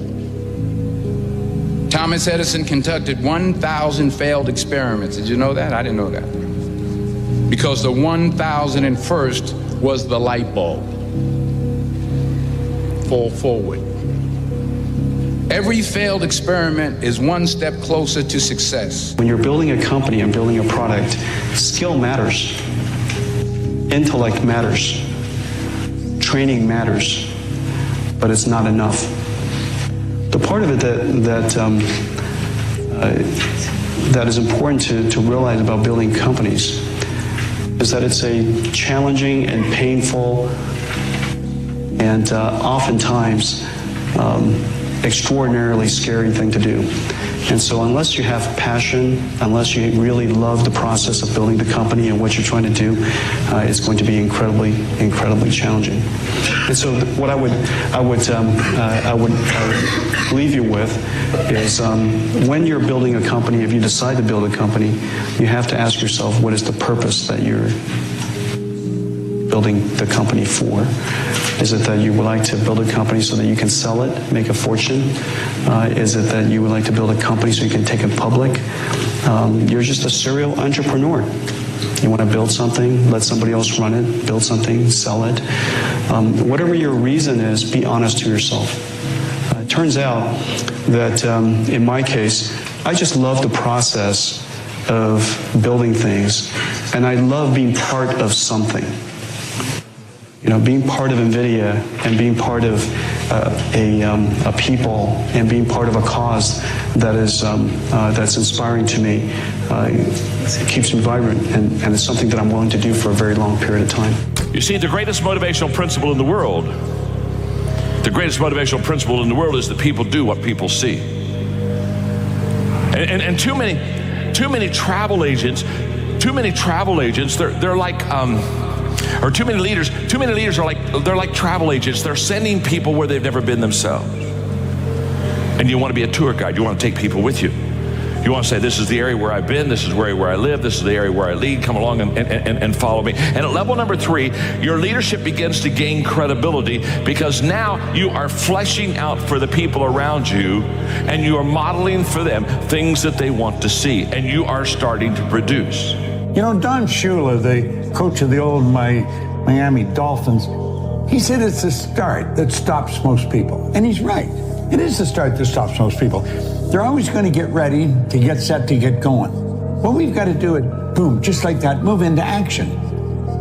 See, if you don't get started, you're never going to get finished. How do we do that? Start early. I believe when you wake up, you should get up. The second you wake up, get your feet hit the floor, move into action. And you know, you'd be wise if you sit down at night before you go to bed and write down 6 goal-achieving activities. Now, that isn't go to the store, or go to the bank, or get to cleaning. It's not that. These are goal-achieving activities. Write down 6 of them. And when you wake up in the morning, you move into action. You know where you're going to go. You don't even have to think about it. Step into action and get on the first one. When you get it done, forget it and go to the second one. Don't think about the first one. Focus on 2. Don't even think about 3. When you get 2 done, go to 3. But knock them off one at a time. If you don't get them all done, just move them over on to the next day. Now, that doesn't mean if you only get 3 done that you have 9 the next day. There are 3 of the 6 that you're going to do the next day. 6 goal-achieving activities. And when you wake up in the morning, move into action on them. Quit holding yourself back. Don't wait. And say, well, I really don't know how I'm going to get started, and the way will show itself. It just appears. I have found when you get started, when you move into action, everything starts to happen around you. If we're not creative enough, if we don't push it hard enough, we've got to have some failures. And so we don't really want to have all hits. I'm clearly glad the first ones are hits. But, the sign that you're right at the edge of chaos, the edge of creativity, is that some stuff doesn't work. Now, why do you want to be there? Because networks don't want to be there. Life's short. I mean, why are we doing this? We're like, we want to have a difference. Right. And so it's innate. It's wanting to push the edge, to create something that people are proud of and that they enjoy. Have you ever heard a motivational speaker tell you that attitude is everything? I'll bet you have. I've heard many say that. In fact, they'll say something like, if you can believe it, you can achieve it. And that never quite rang true with me. So I began to press the issue, and I have come to the conclusion that attitude isn't everything. Now, I'm not disclaiming or in any way being disparaging about attitude, because I think attitude is very important. But if anybody comes up to you and tells you that attitude is everything, I don't buy into that. That's not true. For example, attitude can't replace incompetence. If you're incompetent, you can be very happy, but you can still be very unsuccessful. Now, here's what I do know. Attitude isn't everything, but attitude is the main thing that'll make a difference in your life. And because I believe that, I wrote the book, The Difference Maker. You see, that's what attitude is. Attitude is the difference maker. You have 2 people side by side that you're thinking about employing in your company. Both of them have the same background, same job description, education, experience. I mean, you could almost flip a coin and say, I could hire the one on the right, or I could hire the one on the left. But one has a great attitude and one has a bad attitude. Now, who are you going to hire? You're going to hire the person with a great attitude. Why? Because it was the difference maker. The one thing I'm the most happy about in terms of my career is the fact that I got there with the grace of God, first of all, but short of that, I got there just by working hard, not partying with the right people, not compromising myself in any way or cutting any kind of deals, just by working hard, just by plugging along, sawing wood, as I like to call it. I'm a 20-year overnight sensation. I always believed that you need to understand the reason why your business work. What is the essence of your business? What makes it work? Now, the foundation of my business, at its core, is semiconductor technology.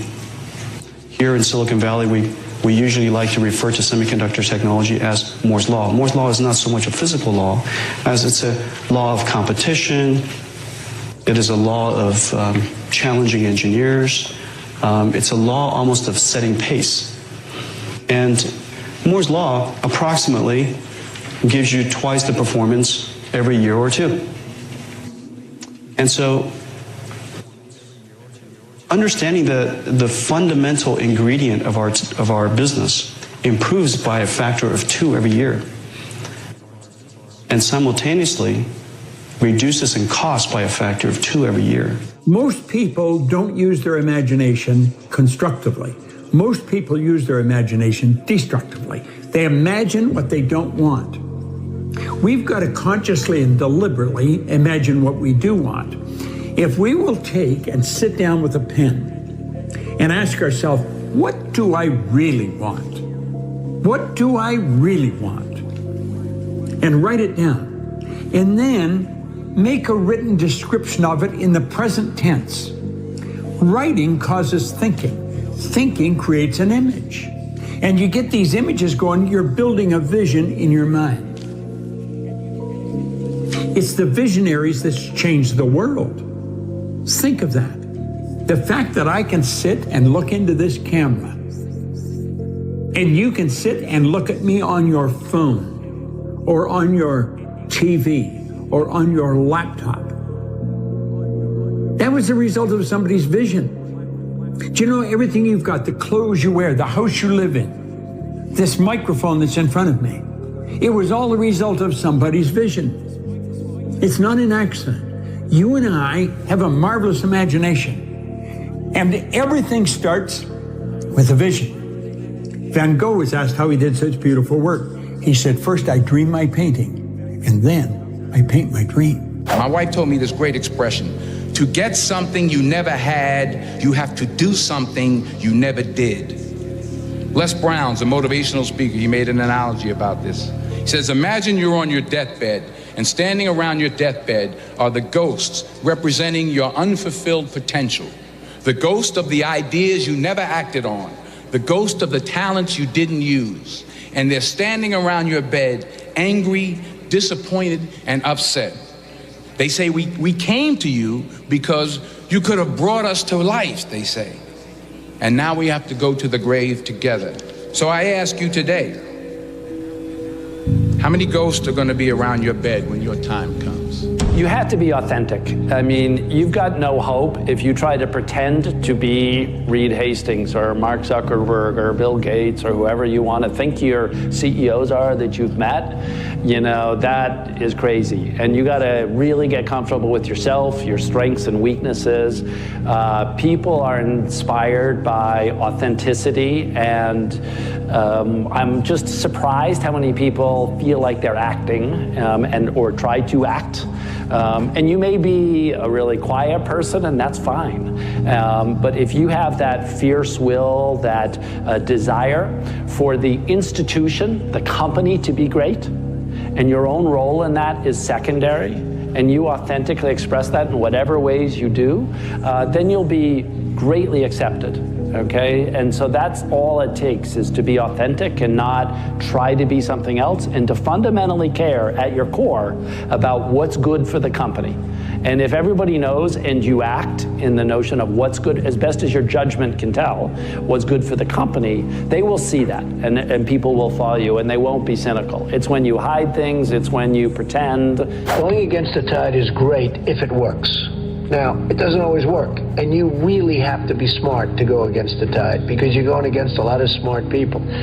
But when you get it right, you'll end up better, whether it's Microsoft or Google. I mean, so many people that have really hit big have gone against the tide. But you have to have great confidence in yourself. You have to be the right person. There are very few people that can pull it off, but when you pull it off, it's great. Same thing in real estate. You go against the tide. People are selling, you're buying, the tide changes. You don't pay a lot of attention to reviews and those kind of things? Well, you know, you're always affected by opinion, but the more opinions there are of you, of me, the less I look at them, because I just can't live my life based upon what other people think about me. So I can't concern myself too much with what other people think. You know, it's just not healthy. I don't think I could continue to do what I do if I was constantly worrying about what somebody thought about it.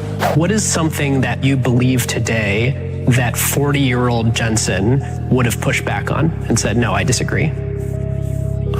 There's plenty of time. Yeah, there's plenty of time. If you prioritize yourself properly and you make sure that you don't let Outlook be the controller of your time, there's plenty of time. Plenty of time in the day, plenty of time to do anything, to achieve this thing, yeah, like to get do this anything. in. Just don't do everything. Prioritize your life. Make sacrifices. Don't let Outlook control what you do every day. Notice I was late to our meeting. And the reason for that, by the time I looked up, oh my gosh, you know, Ben and Dave are waiting, you know, it's already. We got time. Yeah, exactly. That's Didn't stop this from being a great job. No, but you have to prioritize your time really carefully. and don't let outlook determine that. I have in my travels occasionally met promising young people who insist they are not going to ask for help along the way. They want to figure it out themselves. Mine was the opposite approach. It is hard enough out there. Get all the help you can. Getting help really is just a part of a lifelong search for wisdom.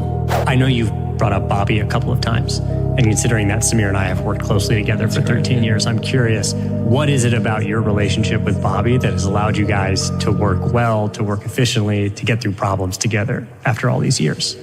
What a great, sometimes you just click with people, and that really happened for me and Bobby. I think we both have very different perspectives. We had different strengths, but if I can get, words of wisdom from Bobby or his advice, there's almost nothing more valuable, to me. So I think the way that he thinks, his creativity, it just kind of complements mine. And I think we're able to just feed each other in terms of how we think about growing the business or evolving the product or investing in some crazy new, technology or something like that. And we just love working together. I mean, that was the big takeaway from Future Freshmen. It was like a total disaster, but we were like, man, this is so fun. This is awesome. And I think that learning that wow, okay, we found something we love doing. We love working together. That's been kind of the cornerstone of the whole thing. Most important thing is you have to, there's two sides. There's really sort of the intellectual or mental side. You have to pick a business that has a niche. You have to have a reason to succeed. You have to be something like we were doing, say, Japan can beat Germany in manufacturing of this type of a product. That was the niche, really. And then on that, you just have to have a total and complete passion, because there's going to be so many dark moments. I think the dark moments are true for any entrepreneur or any startup company. I'm sure that you talk to Steve Jobs and Apple, you'd see many, many dark moments. Ours happen to last a little longer than most of them, but you really emotionally have to be prepared for those dark moments. I think every entrepreneur I've ever spoken to would echo that. Yeah. That there are dark moments when everything's on the line. That's the life of an entrepreneur. And so you're going to be into it, you better be prepared for that. All over the world. I mean, all over Asia, China, South America, North America, Europe. And I'm always asking people, what do you really want? And I have found most people don't want to be really wealthy. What they do want is they don't want to have any financial concerns. If they want to buy a new suit, they can go and get one. If they want to take a trip, they can take the trip. If they want a new car, they can get the new car. They don't want to just run out and spend or buy. They don't want to have any financial concerns. 2, they want to wake up in the morning excited about how they're going to spend their day. And the 3rd, they want to mix with people who are upbeat and creatively productive. Those are the 3 things that people really want. So in answer to your question, if somebody's watching, what's the first thing they should do? Well, the first thing they should do is understand why we have goals. Not just to set a goal, because most people don't set goals right. They're operating with a limited level of consciousness, so they're thinking, if I could get a little more money, and if I could get him to help me and her to help me, and this happened, then I could do this. Maybe this is get a new car. What we've got to understand is we're trading our life for our goals. Literally trading our life. Would you trade your life for a car or a house? I don't think so.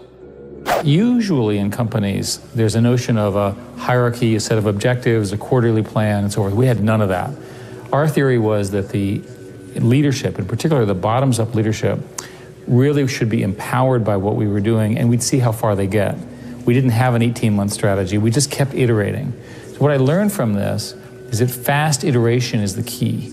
The most important thing to do is every week, a new product, a new idea, just keep pushing. You'd be amazed how much progress you make in 3 months or 6 months. You have to have a vision. This vision has to be based on understanding about the dynamics of the market globally. And then you have to pursue this vision. No matter what, you have to build motivation inside your company. This is easy because you're saying, okay, we want to be leader in a technology that is meaningful for the consumer. And all the Nissan people, all the Renault people are buying into it. Then we need to come to the consumer and tell him, tell the consumer, that's a great product, which is affordable, and on top of this, is going to allow you to drive without the guilt of the melting of the icebergs and the change of the seasons and the temperature, etc. I think it's going to be very powerful. But again, before it starts, there is always a doubt. And now we are in the period of time where a lot of people are throwing at you a lot of stones by saying that's not going to work. And then you have a lot of comments from competitors saying, you're too much bullish, it's not going to work. Well, obviously, what do you want competitors to say? He's in the right direction? I'll say, okay, he's in the right direction. And what is your car? Well, I have no electric car. So what's the situation? In areas of choice, you need to work on your weaknesses. For example, let's say I'm lazy. That's an area of choice. I'm not naturally lazy. I'm just lazy. It's a choice. So I need to work on that because in areas of choices, you can make vast improvement and you can make fast improvement. I've never heard this distinction, by the way. Yeah. Hugely helpful. Oh yeah, in choices. So attitude, let's say I have a lousy attitude. One day I wake up, I say, this isn't getting me anywhere. I gotta have a good attitude. You can go from a 0 to a 10. I mean, almost over. I mean, you see people that you just say, my gosh, overnight they just got good and happy. You know what I'm saying? Okay, that's a choice. Vast, fast growth in choices. In giftedness, DNA, wiring, your growth is very, very small and it's very slow. So I think, for example, a person can maybe increase their giftedness skill set maybe 2 numbers. Wow. So if I'm a little bit above average, I'm a 6. If I really work hard, I can become an 8. But an 8 is powerful. Yeah. 8 has a huge return. So what I tell people is in areas of giftedness, that's where you have to work on your strengths. If I'm a 2 in something, I'm very weak in a skill. If I worked hard, I could only become a 4. I'd still be below average. And so what I tell people is, you got to ask yourself, is it going to give me the return? So in the area of strengths, you got to pour yourself into the things that you're already good at, because that'll really set you apart from average. Yeah. But in areas of choices, go for those weaknesses, because you and I don't you know people that are highly skilled but they have a lousy attitude, or they're not self-disciplined, and they're never going to get anywhere, and they're not going to get anywhere because they didn't. So in areas of choices, work on your weaknesses, but in areas of strengths and skills, just work on your strengths. I would say I've always believed that a strong mission statement's really important, and I have to say we've never succeeded at it. It's like this odd thing. We've had them every year for 15 years, and they're constantly different, and now we're also cynical. We're like, come on, we're trying to make people happy. I mean, that's the fundamental thing is in consumer service. We're trying to be better, and us in Disney and Mission aren't that different. There's a bunch of different tactics at it, but we're an emotional product. We cater to the things that are important but not necessary, and I love that part about it, because like when you're selling milk or penicillin, you're selling something somebody needs, and we get to sell something you want, okay, that you choose to do because it's really cool. It's human. To be entertained and to connect to people over entertainment. And so we celebrate that a lot, and we want to change the industry. But in terms of like a mission statement, like so many companies have, Facebook talks about a more connected and open world. And then you see that phrase again and again and again, and it's a powerful mantra. We don't have an equivalent. And I think we probably would have been stronger if we do. In the early days, it was to connect people with movies they'll love. And it's okay, but it's kind of like the long, kind of awkward phrase, connect people with movies they'll love. And, it's just not punchy. And then so like we used it, we had t-shirts, and then it didn't really motivate anyone, didn't really stick. But we knew we were trying to make people happy with DVDs, and then eventually with streaming and original content. So it didn't hold us back much. Growing up in India, like many of you, I got my first telephone when I was 12. In my case, it turned out to be a rotary phone. So it wasn't that great for selfies, but I still loved to call my friends, play with it, and sometimes take it apart. That telephone cemented my fascination with technology. I remember in my parents' house in Chennai, reading about the invention of the transistor at Bell Labs. Of course, that initial invention helped found what became known as Silicon Valley, And out of that came companies like Fairchild Semiconductor and Intel and all the computers and software that we all use today. You can draw a direct line from that invention to the technology that powers your Twitter feed or your WeChat messages today. I remember reading about that and thinking, it's the idea that matters. It didn't matter where you come from or what your background is. One revolutionary idea, one brilliant invention can unleash other entrepreneurs to revolutionize industries in ways you could never predict. If you were talking to a young entrepreneur today, what would you say about how a great team gets put together, about the role of a CEO in supporting, shaping, interacting with that team? Yeah, I mean, it's life and death. I think even today, as big as Nike is with over 60,000 employees, the key thing is people. And so when you're starting out, obviously, getting the right people, that's life and death. And then not only the right people, but getting them to work together and work for a common purpose. I've always said 2 9s working together will beat 2 10s working apart any day. And how do you do that? Well, pick the right people is number one, and then giving them the environment and maybe a little bit of leadership that allows them to keep doing that. And the environment for good, for the ability to get different people to work together. I'm looking for sort of how you would articulate what is that thing you put in the environment? Well, now you're getting into management, and there's all kinds of different management styles that and you have to kind of recognize that each person is an individual. So there's, but I always liked Sparky Anderson, the manager of the Cincinnati Reds. He says, do you treat all players the same? Hell no. He says, Johnny Bench wants a day off, he gets it off. Or a rookie wants a day off, I said, get your ass out on the field. And I think that's a good management principle by itself.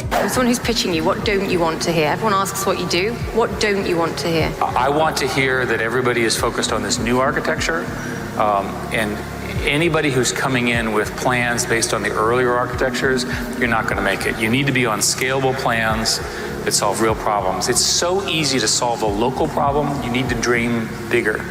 Over and over again, we hear ideas that are interesting in a local context, but they're not big enough. So dream bigger, right? As a general statement about society, we need to ask the harder questions, and we need to ask for stronger solutions.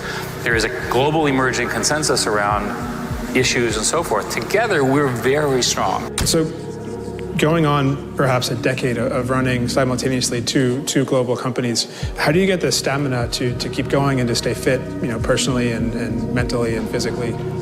Well, somebody said with little discipline, you do little things. With a lot of discipline, you do a lot of things. And with total discipline, there is nothing which you cannot do. It requires a lot of discipline. I mean, obviously, because you're going to move from one world to the other, from one culture to the other, from 2 completely different companies. You have jet lags, organization. People are expecting you when you come down from a plane after 14 hours flight to be fresh and ready for them. They're not expecting a CEO to come and say, oh my God, he's jet lag, he cannot answer a question. They want you to be on the go all the time. So this requires a lot of discipline. You have to organize yourself. If you know you're going to do this job and you accept the job, you have to organize yourself in order to do it. It's tough, but there is a solution. There is a solution for it. But it requires a lot of choices, personal choices. There are a lot of things you cannot do. There are a lot of things you can do, but you're going to do them within a certain order, but particularly with a lot of discipline. Brands are, one of the most interesting parts of business. But I mean, basically a brand stands for something. It creates an emotion in a person's mind, either positive or negative, that brings out all kinds of reactions to that brand. And when we got to start our own brand and have our own name, we were very ambitious in some of the things that we wanted it to stand for.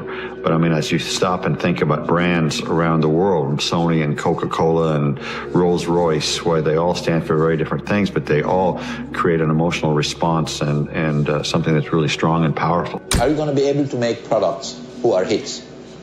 Okay, first question. After 1-2 years, we started to renew the product lineup. We had some hits. Some of them are major. How do you know you have a hit? It's not the media writing about it. Is how much profit are you making from this car? That's the way you know you have a hit. The 350Z is a hit. The Murano is a hit. These are some of the most profitable cars we have ever had. That's the way. That means it's not only that the media is saying this is a great car and people are buying it. Because you can have a great car, people buying it, and not make one nickel on it. It doesn't mean that it's a hit.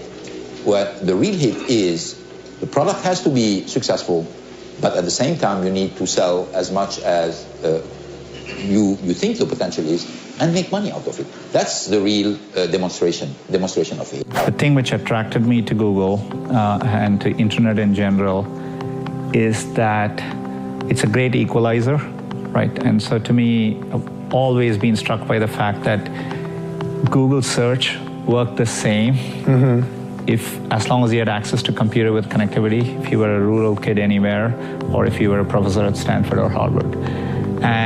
And to me, you know, I want Google to strive to push to do that, not just build technology for a certain segments, right? For me, it matters that, you know, we drive technology as an equalizing force, as an enabler to everyone around the world. The people you hire define the culture, whether you like it or not.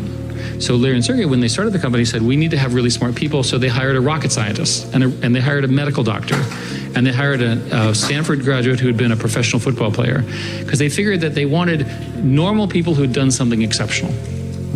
So in my case, I was a pilot and I had done other things, and they said, okay, you're good enough.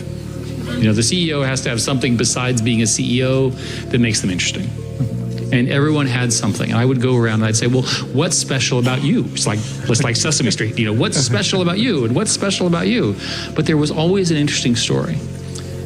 So another lesson I learned is that you don't hire generic people, you hire people who've had some kind of stress or achievement or whatever. The best people to hire, by the way, are CFOs who've gone bankrupt. Because boy, have they been through the war. And on the CFO side and the finance side, you want somebody who's not going to happen again. And you only go bankrupt once, by the way. Your first book, The Art of the Deal, begins with a simple sentence that many people might find hard to understand. You say, I don't do it for the money. Can you explain that? Well, I do it because I love it. If I didn't love it, I wouldn't do it. I have bad days, I have good days, I have days somewhere in the middle. But the end result is I love what I'm doing, and I don't do it for the money. And I make money because probably I'm not doing it for the money. I do it, and I do it well. I'm the biggest developer in New York. I love building buildings. I have a lot of fun building buildings. The fact is, I do it for fun. I do it for game. I do it for sport. I happen to make a lot of money doing it. If I didn't enjoy it, if I didn't really love what I'm doing, I wouldn't be successful. I wouldn't be sitting with you today. And what's the implication of that for someone watching this who wants to create greater wealth? What's the message in that, do you think? Well, the message is you have to love what you do. If you do it for the money alone, it's probably not going to work. I have friends where I tell them, get out of this business, which is a good business, and go into another business, which isn't as good a business, because they like the other business better. They'll do better in a less good business, so to speak, than they will in the better business because they like it. Never, ever give up. Just keep going forward. Never stop. It may seem like you have no chance. It may seem like it's over. Never, ever quit. If you're a quitter, I hope you quit right now and stop watching immediately, because you'll never make it. Enjoy the journey, not the destination. A lot of us delay our happiness. When I get to this level, when I get my degree, when I get the kids, when I get married, I'm going to be happy.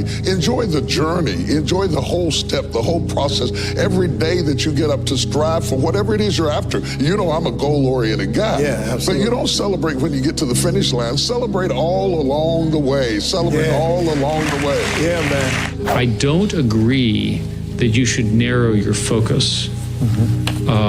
What I believe is that you get the best outcome when you make the broadest appeal in terms of leadership and excitement and so forth. And we worked very hard to make that happen. But there were other things. For example, we would refuse to do exclusive deals with people, but I would explain to people, well, we don't really do exclusive deals, but we only have the capacity to work with one, and it's going to be you, right? So that there are other ways of achieving those kinds of things. So I'd be careful to conclude that you should do a small thing. All success starts from doing one thing really, really well, but you'll recruit better with a broader vision that's credible and that you can articulate. But go back to that selling the dream, right? What you do is selling a dream. If you can't sell the dream, then you're not going to be successful. From our perspective, and I think it's true for in technology in particular, you know, the world keeps changing, as I said earlier. So, big part of what I focus on at any given time is, making sure we are innovating and building products for the future. It's just got to be a normal course of how you think. And so, we are constantly thinking about what to do next. So, Android is very popular. People are using smartphones.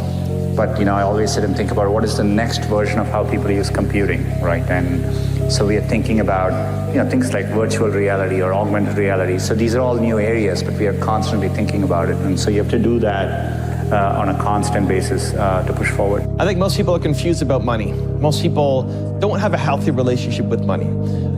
There are the people who think that money is everything, that money is the only important thing in the world and you need to chase it down and it's your duty and responsibility and obligation. It's like, it's number one. The person walking into my house or my place of business, that's my next suit, that's my next payment, that's my next whatever. It's only focused on money. And there's other people who think money is the root of all evil and that money is a bad thing. Money is a tool. Money helps you get a lot of things done. Money helps you go places. Money helps you accomplish your mission. Money needs to be in your top 5. It's just not number 1. Money needs to be in your top 5. If money does not become important at some point to you, if it's not in your top 5 priorities, you'll never make money and you'll always be by yourself, struggling, trying to figure out how to make something work.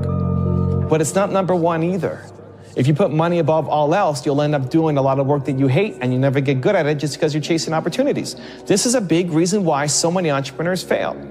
You're just chasing the hottest thing for this year that you don't have a passion or interest in, and then you lose because the people who love that destroy you. When I first started doing this, helping entrepreneurs, I never thought I was gonna make money. My first speaking gig, my first option to help people, was in Canada, in my hometown of Toronto, was at a YMCA. It was a free event. They had an entrepreneurship program. They asked me to come and speak to their members. It was free. I wasn't getting paid to do it, just wanted to help out. I just sold my business. I wanted to give back. I was saying yes to everything. I actually didn't even know what I wanted to do next. And so I show up, and it's this big room full of chairs, and only 3 people show up to that first event. Only 3 people. And other people to do. You're lucky in life when you find it, and you can't guarantee you're going to find it in your first job out. But I always tell college students that come on, I say, take the job that you would take if you were in. Happier if you've got 2X instead of X. You're probably making a mistake. I mean, you ought to find something you like that works with that, and you'll get in trouble if you think that making 10X or 20X is the answer to everything in life, because then you will do things like borrow money when you shouldn't, or maybe cut corners on things that your employer wants you to cut corners on. Or it just doesn't make integrity, intelligence, and energy. And he said if the person didn't have the first 2, that the latter 2 would kill them. Because if they don't have integrity, you want them dumb and lazy. You don't want them smart and energetic. It never bothered me if people disagreed with what I thought, as long as I felt I knew the facts. I mean, there's a whole bunch of things I don't know a thing about. I just stay away from those. So I stay within what I call my circle of competence. Tom Watson said it best. He said, and I just don't have a problem if somebody says, you're wrong on something. I go back and look at the facts and a few points of IQ or having an extra course or 2 in school or anything of the sort. You need emotional stability. My dad is a 100% default cynic. My mom is a 100 both of their eyes. And so I understand. So I'm to be honest, I'm grateful that I skew more towards optimism. It's what entrepreneur does unless you're delusional and optimistic, right? But I was so grateful that I got into my dad's sphere of cynicism, right? Because what it did was it allowed me amazing. I think I'm crazy practical. It's why for 25 years I've built businesses, never borrowed money, never lost money. Like, I'm always practical. So, and I think that's a kissing cousin sometimes to cynicism. And I think, I have a friend who's like, I'm cynical. I'm like, you're practical. You've got a little hint of cynicism. And I think, I'm optimistic, but I'm not delusional. Depending on how well you want to do, and particularly if you're starting a company, you need to work super hard. Starting our first company, instead of getting an apartment, we just rented a small office and we slept on the couch. And we showered at the YMCA. Everybody else is working 50 hours and you're working 100. You'll get twice as much done in the course of a year as the other company. We are not a company that normally China call it. We call ourselves a company running a platform, a company that is running an ecosystem. We are almost everywhere. People say, Jack, you are in the B2B and B2C and you're calling C2B. Not because we're greedy, not because we want to do it, because we have to do it. If we do not do it, China e-commerce in the years will collapse. I remember 9 years ago when I started at Alipay, people say, Jack, don't touch the financing sector because it's illegal, you may be in prison. And we taught ourselves if we don't do it, the China e-commerce will always like a chat room. Everybody say, it's a good thing and I don't pay, you don't get the things. So I say, well, put me in the prison. Let's make sure that Alipay, the payment solution works. And people say the payment solution is such a stupid idea. It's an escrow service. I pay you, hold the money, and you get the things. You pay the money. If you don't get the things you want, return the money. They say it's a stupid product. And I say, as long as... Helpful is fatalism to some degree. If you just accept the probabilities, then that diminishes fear. And I just accepted that actually probably I would just lose everything, but that maybe would make some progress if the baton and keep moving it forward, so that would still do some good. Same with Tesla. I thought the odds of a car company succeeding were extremely low. In the future, you will not make money by the service you offer, how good service you do. It's going to be how efficient you are. And Alibaba, we control our headcounts by efficiency we have. We only have 24,000 people. I tell you a story. To do that, before you have those obligations, so I would encourage you to take risks now. Do something bold. You won't regret it. If all the heroes die, who want to be the hero? So my movie, I want to make the hero live.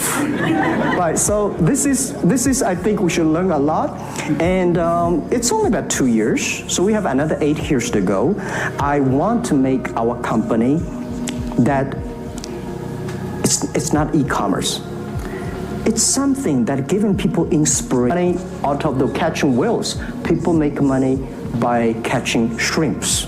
So we serve small business. Fair enough. What would you say are the top 3 ways, the best ways to multiply money then? Get rid of it. You got to get rid of it. At some point, you got to quit being a saver. You got to start being an investor. Debt is money. Please understand me. In 1971, when Nixon took the dollar off the gold standard, money became debt. So the rich know how to use debt to get rich. And that's what I do. And other guys will tell you, get out of debt. You choose. Try to do what everybody else is doing. So if you do what everybody else is doing, it's going to be a lot more challenging. We want our shareholders to walk in the shoes, our directors to walk in the shoes of shareholders. We want them to care a lot about the business, and we want to be smart enough so that they know enough about business that they know what they should get involved in and what they shouldn't get involved in.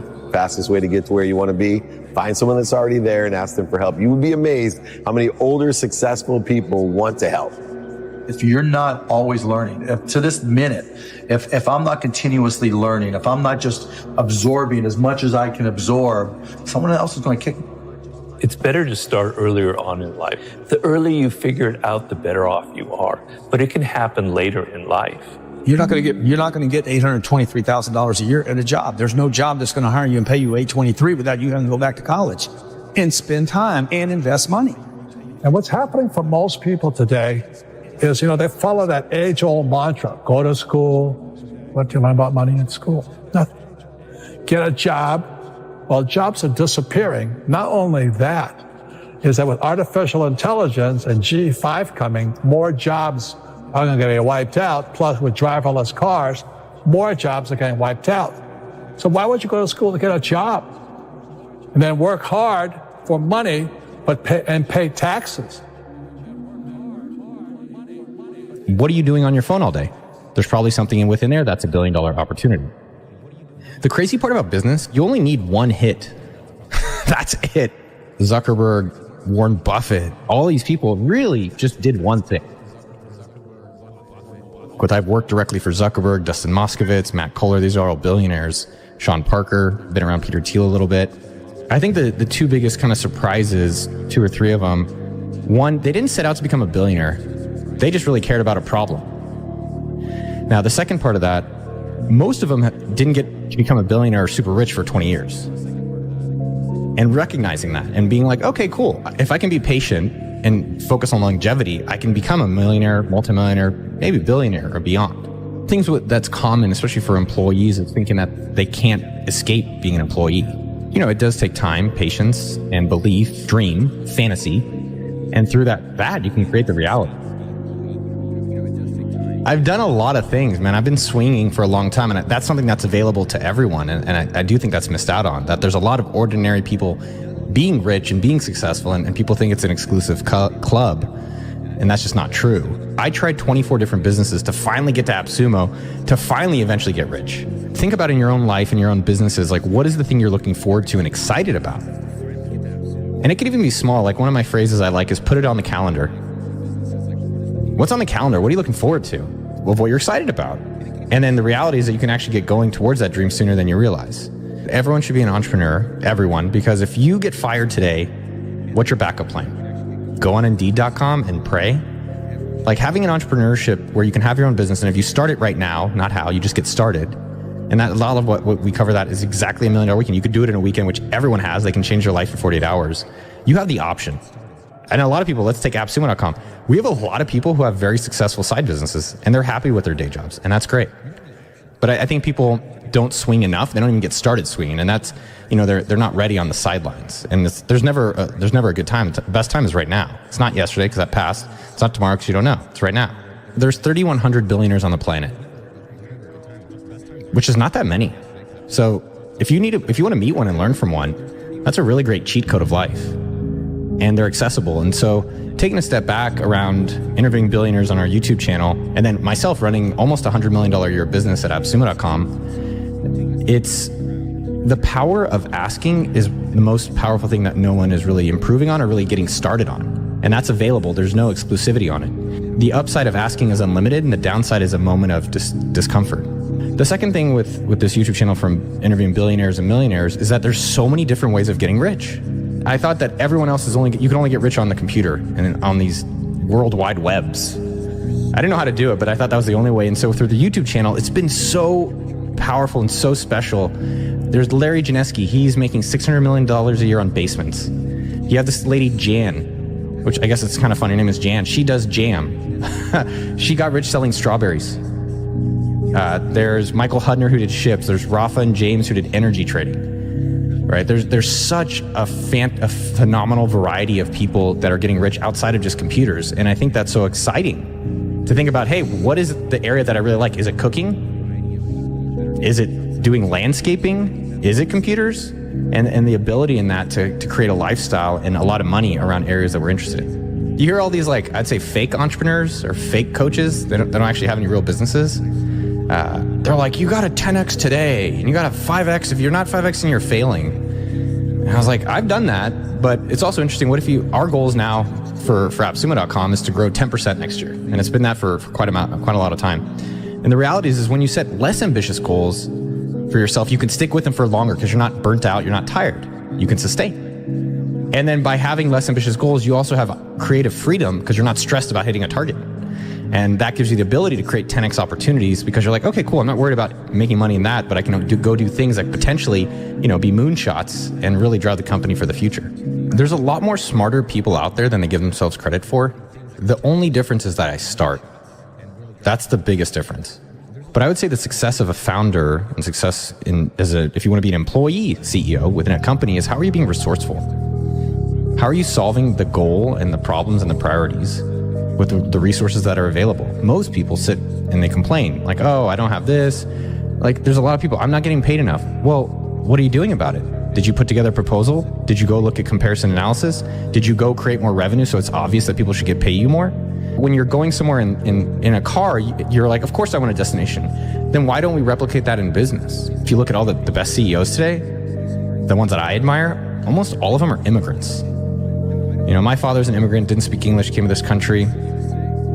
Satya at Microsoft, Name these companies. I mean, just most of them. The guy running Google, Sundar, a lot of the ones. I mean, even Elon Musk, who is debatably a great CEO, South Africa. And so what is it with them that we can all learn from? And at AppSumo.com, we have Eamon from Iran, my father's from Israel, Alona's from Uzbekistan, Sean is from London, Vanessa's from Colombia. What is it about immigrants that we can all copy? Because that is what built America was. Well, y'all came here from somewhere else. And so the two things that have really struck with me, and I saw this woman who exemplified it, her name was Sharon. And she kicked so much, and she was working basically at the Best Western, serving breakfast. And if you've never been to a Best Western, it should be called the OK Western, right? It sucks. But she was working like she was at, the Four Seasons. I could not believe it. She's like bringing me pancakes. She's doing all these things. And she was acting like a founder and an immigrant. I would say she is an immigrant. And I asked her, I said, tell me more. What's really going on? She's like, there's two things. It's my attitude and it's my effort. Because that's in control. That you're totally in control of your attitude. And that's what I look for when I work with people and we hire people at AppSumo.com. And her effort. There's literally no restriction on effort. There's no law. The only law is 24 hours.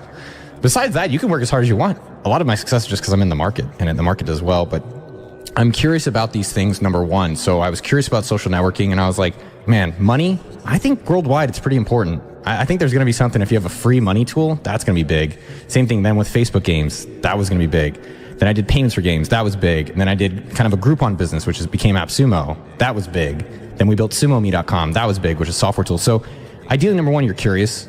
But number two, how do you get a part of it today, right now, not how? Don't worry that you don't have a website, don't worry you don't have a big social media presence. But what can you take action on to put yourself in that space? So can you be in a community online? Can you geographically move? Can you start creating in that space? So I think people are curious maybe and they can find it, but they don't necessarily try it and understand it and they don't do anything about it. And I think the biggest thing for everyone out there is, what are you doing on your phone all day? There's probably something within there that's $1 billion opportunity. Same thing on what you're doing outside, same thing what you're watching on content, and just being a little bit more curious and then taking action around that. I think money is very sensitive, and I think we're taught a lot about how to create it, but I definitely think there's much more there as well, how to enjoy it, and different things that people enjoy. A lot of the interesting thing about success is that it's always externalized, right? It's like, that person is an icon, that thing is successful, they're doing well, and I really think it's like, when do we finally feel like we're doing what we think our potential is? And that is our own icon, our own legendary status. And I would say around 40 is when I finally felt more internal validation and I stopped focusing on so much of the external validation. Like, how much money do I have? Do I have more than that guy or girl? Did I do the things externally wanting versus like, am I doing really what I want? And am I proud of the hard work that I'm doing for myself? And around 40, I would say I'm really proud of what I've been able to do. The world does not belong to the pessimists, believe me. You're selling happiness, and it's, and having it at arm's length away is a big part of it. And the distribution system, the development, it's the right formula, Muhtar, and it just has to be carried out with extreme diligence, enthusiasm, in every minute of the day. There's an emotional undercurrent in Buffett's journey that we often overlook. One of the most profound lessons from Warren Buffett's life is that he doesn't just acquire businesses. He acquires the stories and experiences that come with them. I would like to just tell you a couple of short stories, and we'll draw maybe a couple of lessons from them. Two women, each sold a business to Berkshire Hathaway, to me actually, for many, many, many millions of dollars.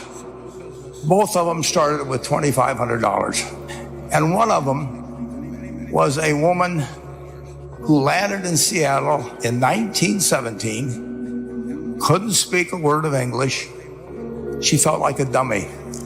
She couldn't pick up the language. She couldn't learn a word. So they came to Omaha in 1919. And then as her oldest daughter went to school, she would come home, this daughter, Frances, and she would teach her mother the words she'd learned in school that day. And this woman, Rose Blumpkin, spent 20 years saving money, bringing first her siblings over, her mother and father, $50 at a time. She sold used clothing to do it.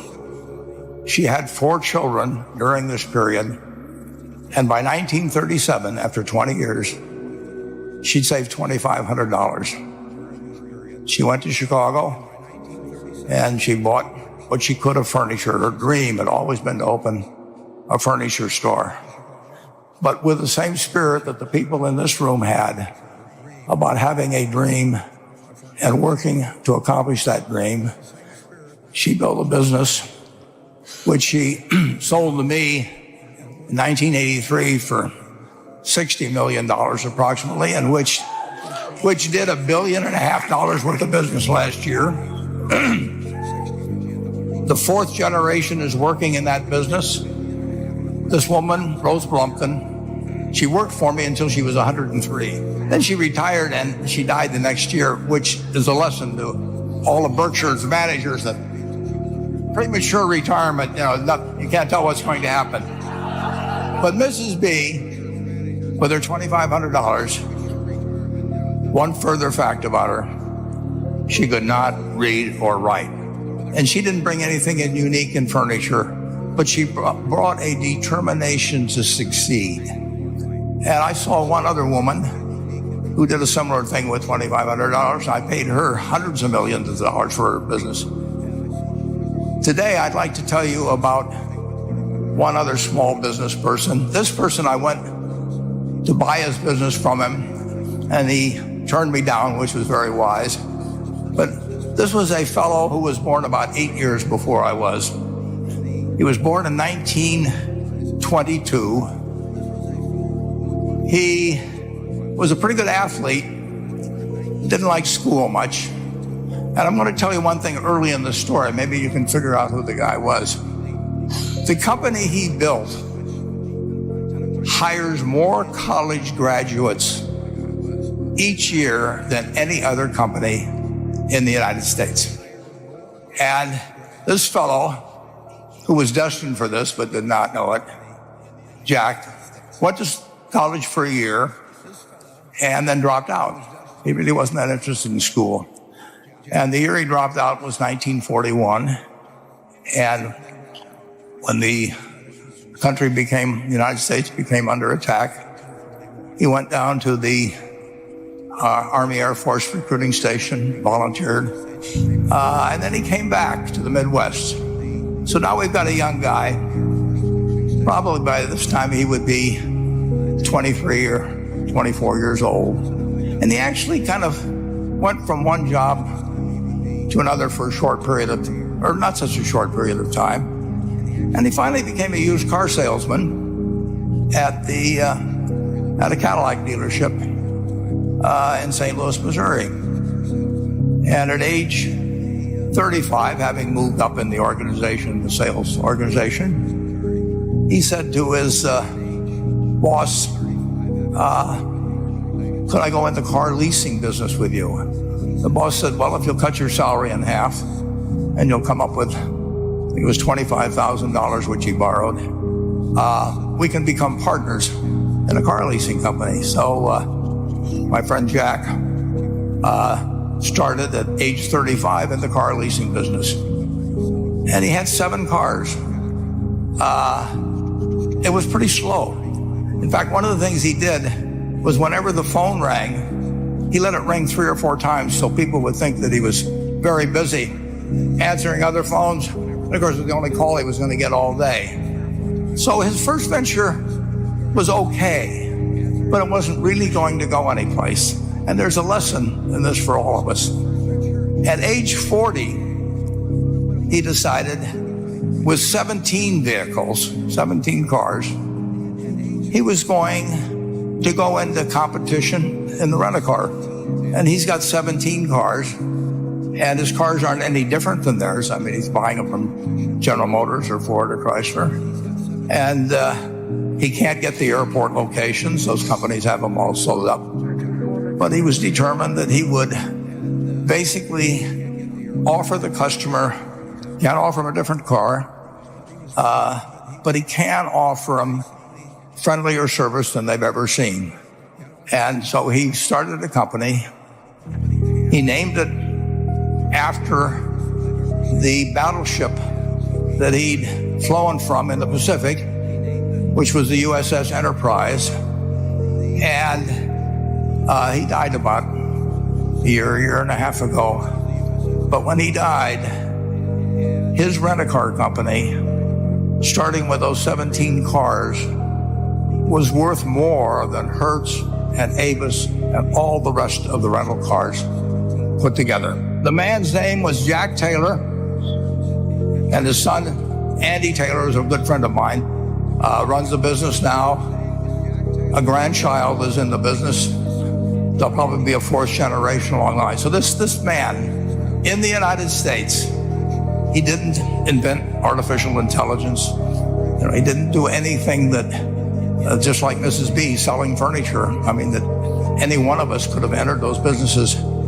But he lived by the creed, basically, of delighting his customers and working with people and establishing the relationship with them so that they in turn would want to delight the customers. He couldn't go out there and take care of every rental car possibility, but he learned how to project himself and his attitude toward his fellow man and his desire, to make a friend out of every customer. He managed to take very ordinary cars and turn them into this extraordinary business from virtually nothing. But at the age of 40, with all of that experience behind him, he found the golden key, and he took a very ordinary business and turned it into an absolutely extraordinary operation. And just like Mrs. B or Rose Bumpkin did with furniture. Buffett's journey isn't just about balance sheets and profit margins. It's about connecting with the human side of business. It's a lesson in understanding the emotional investment that every business owner has in their creation.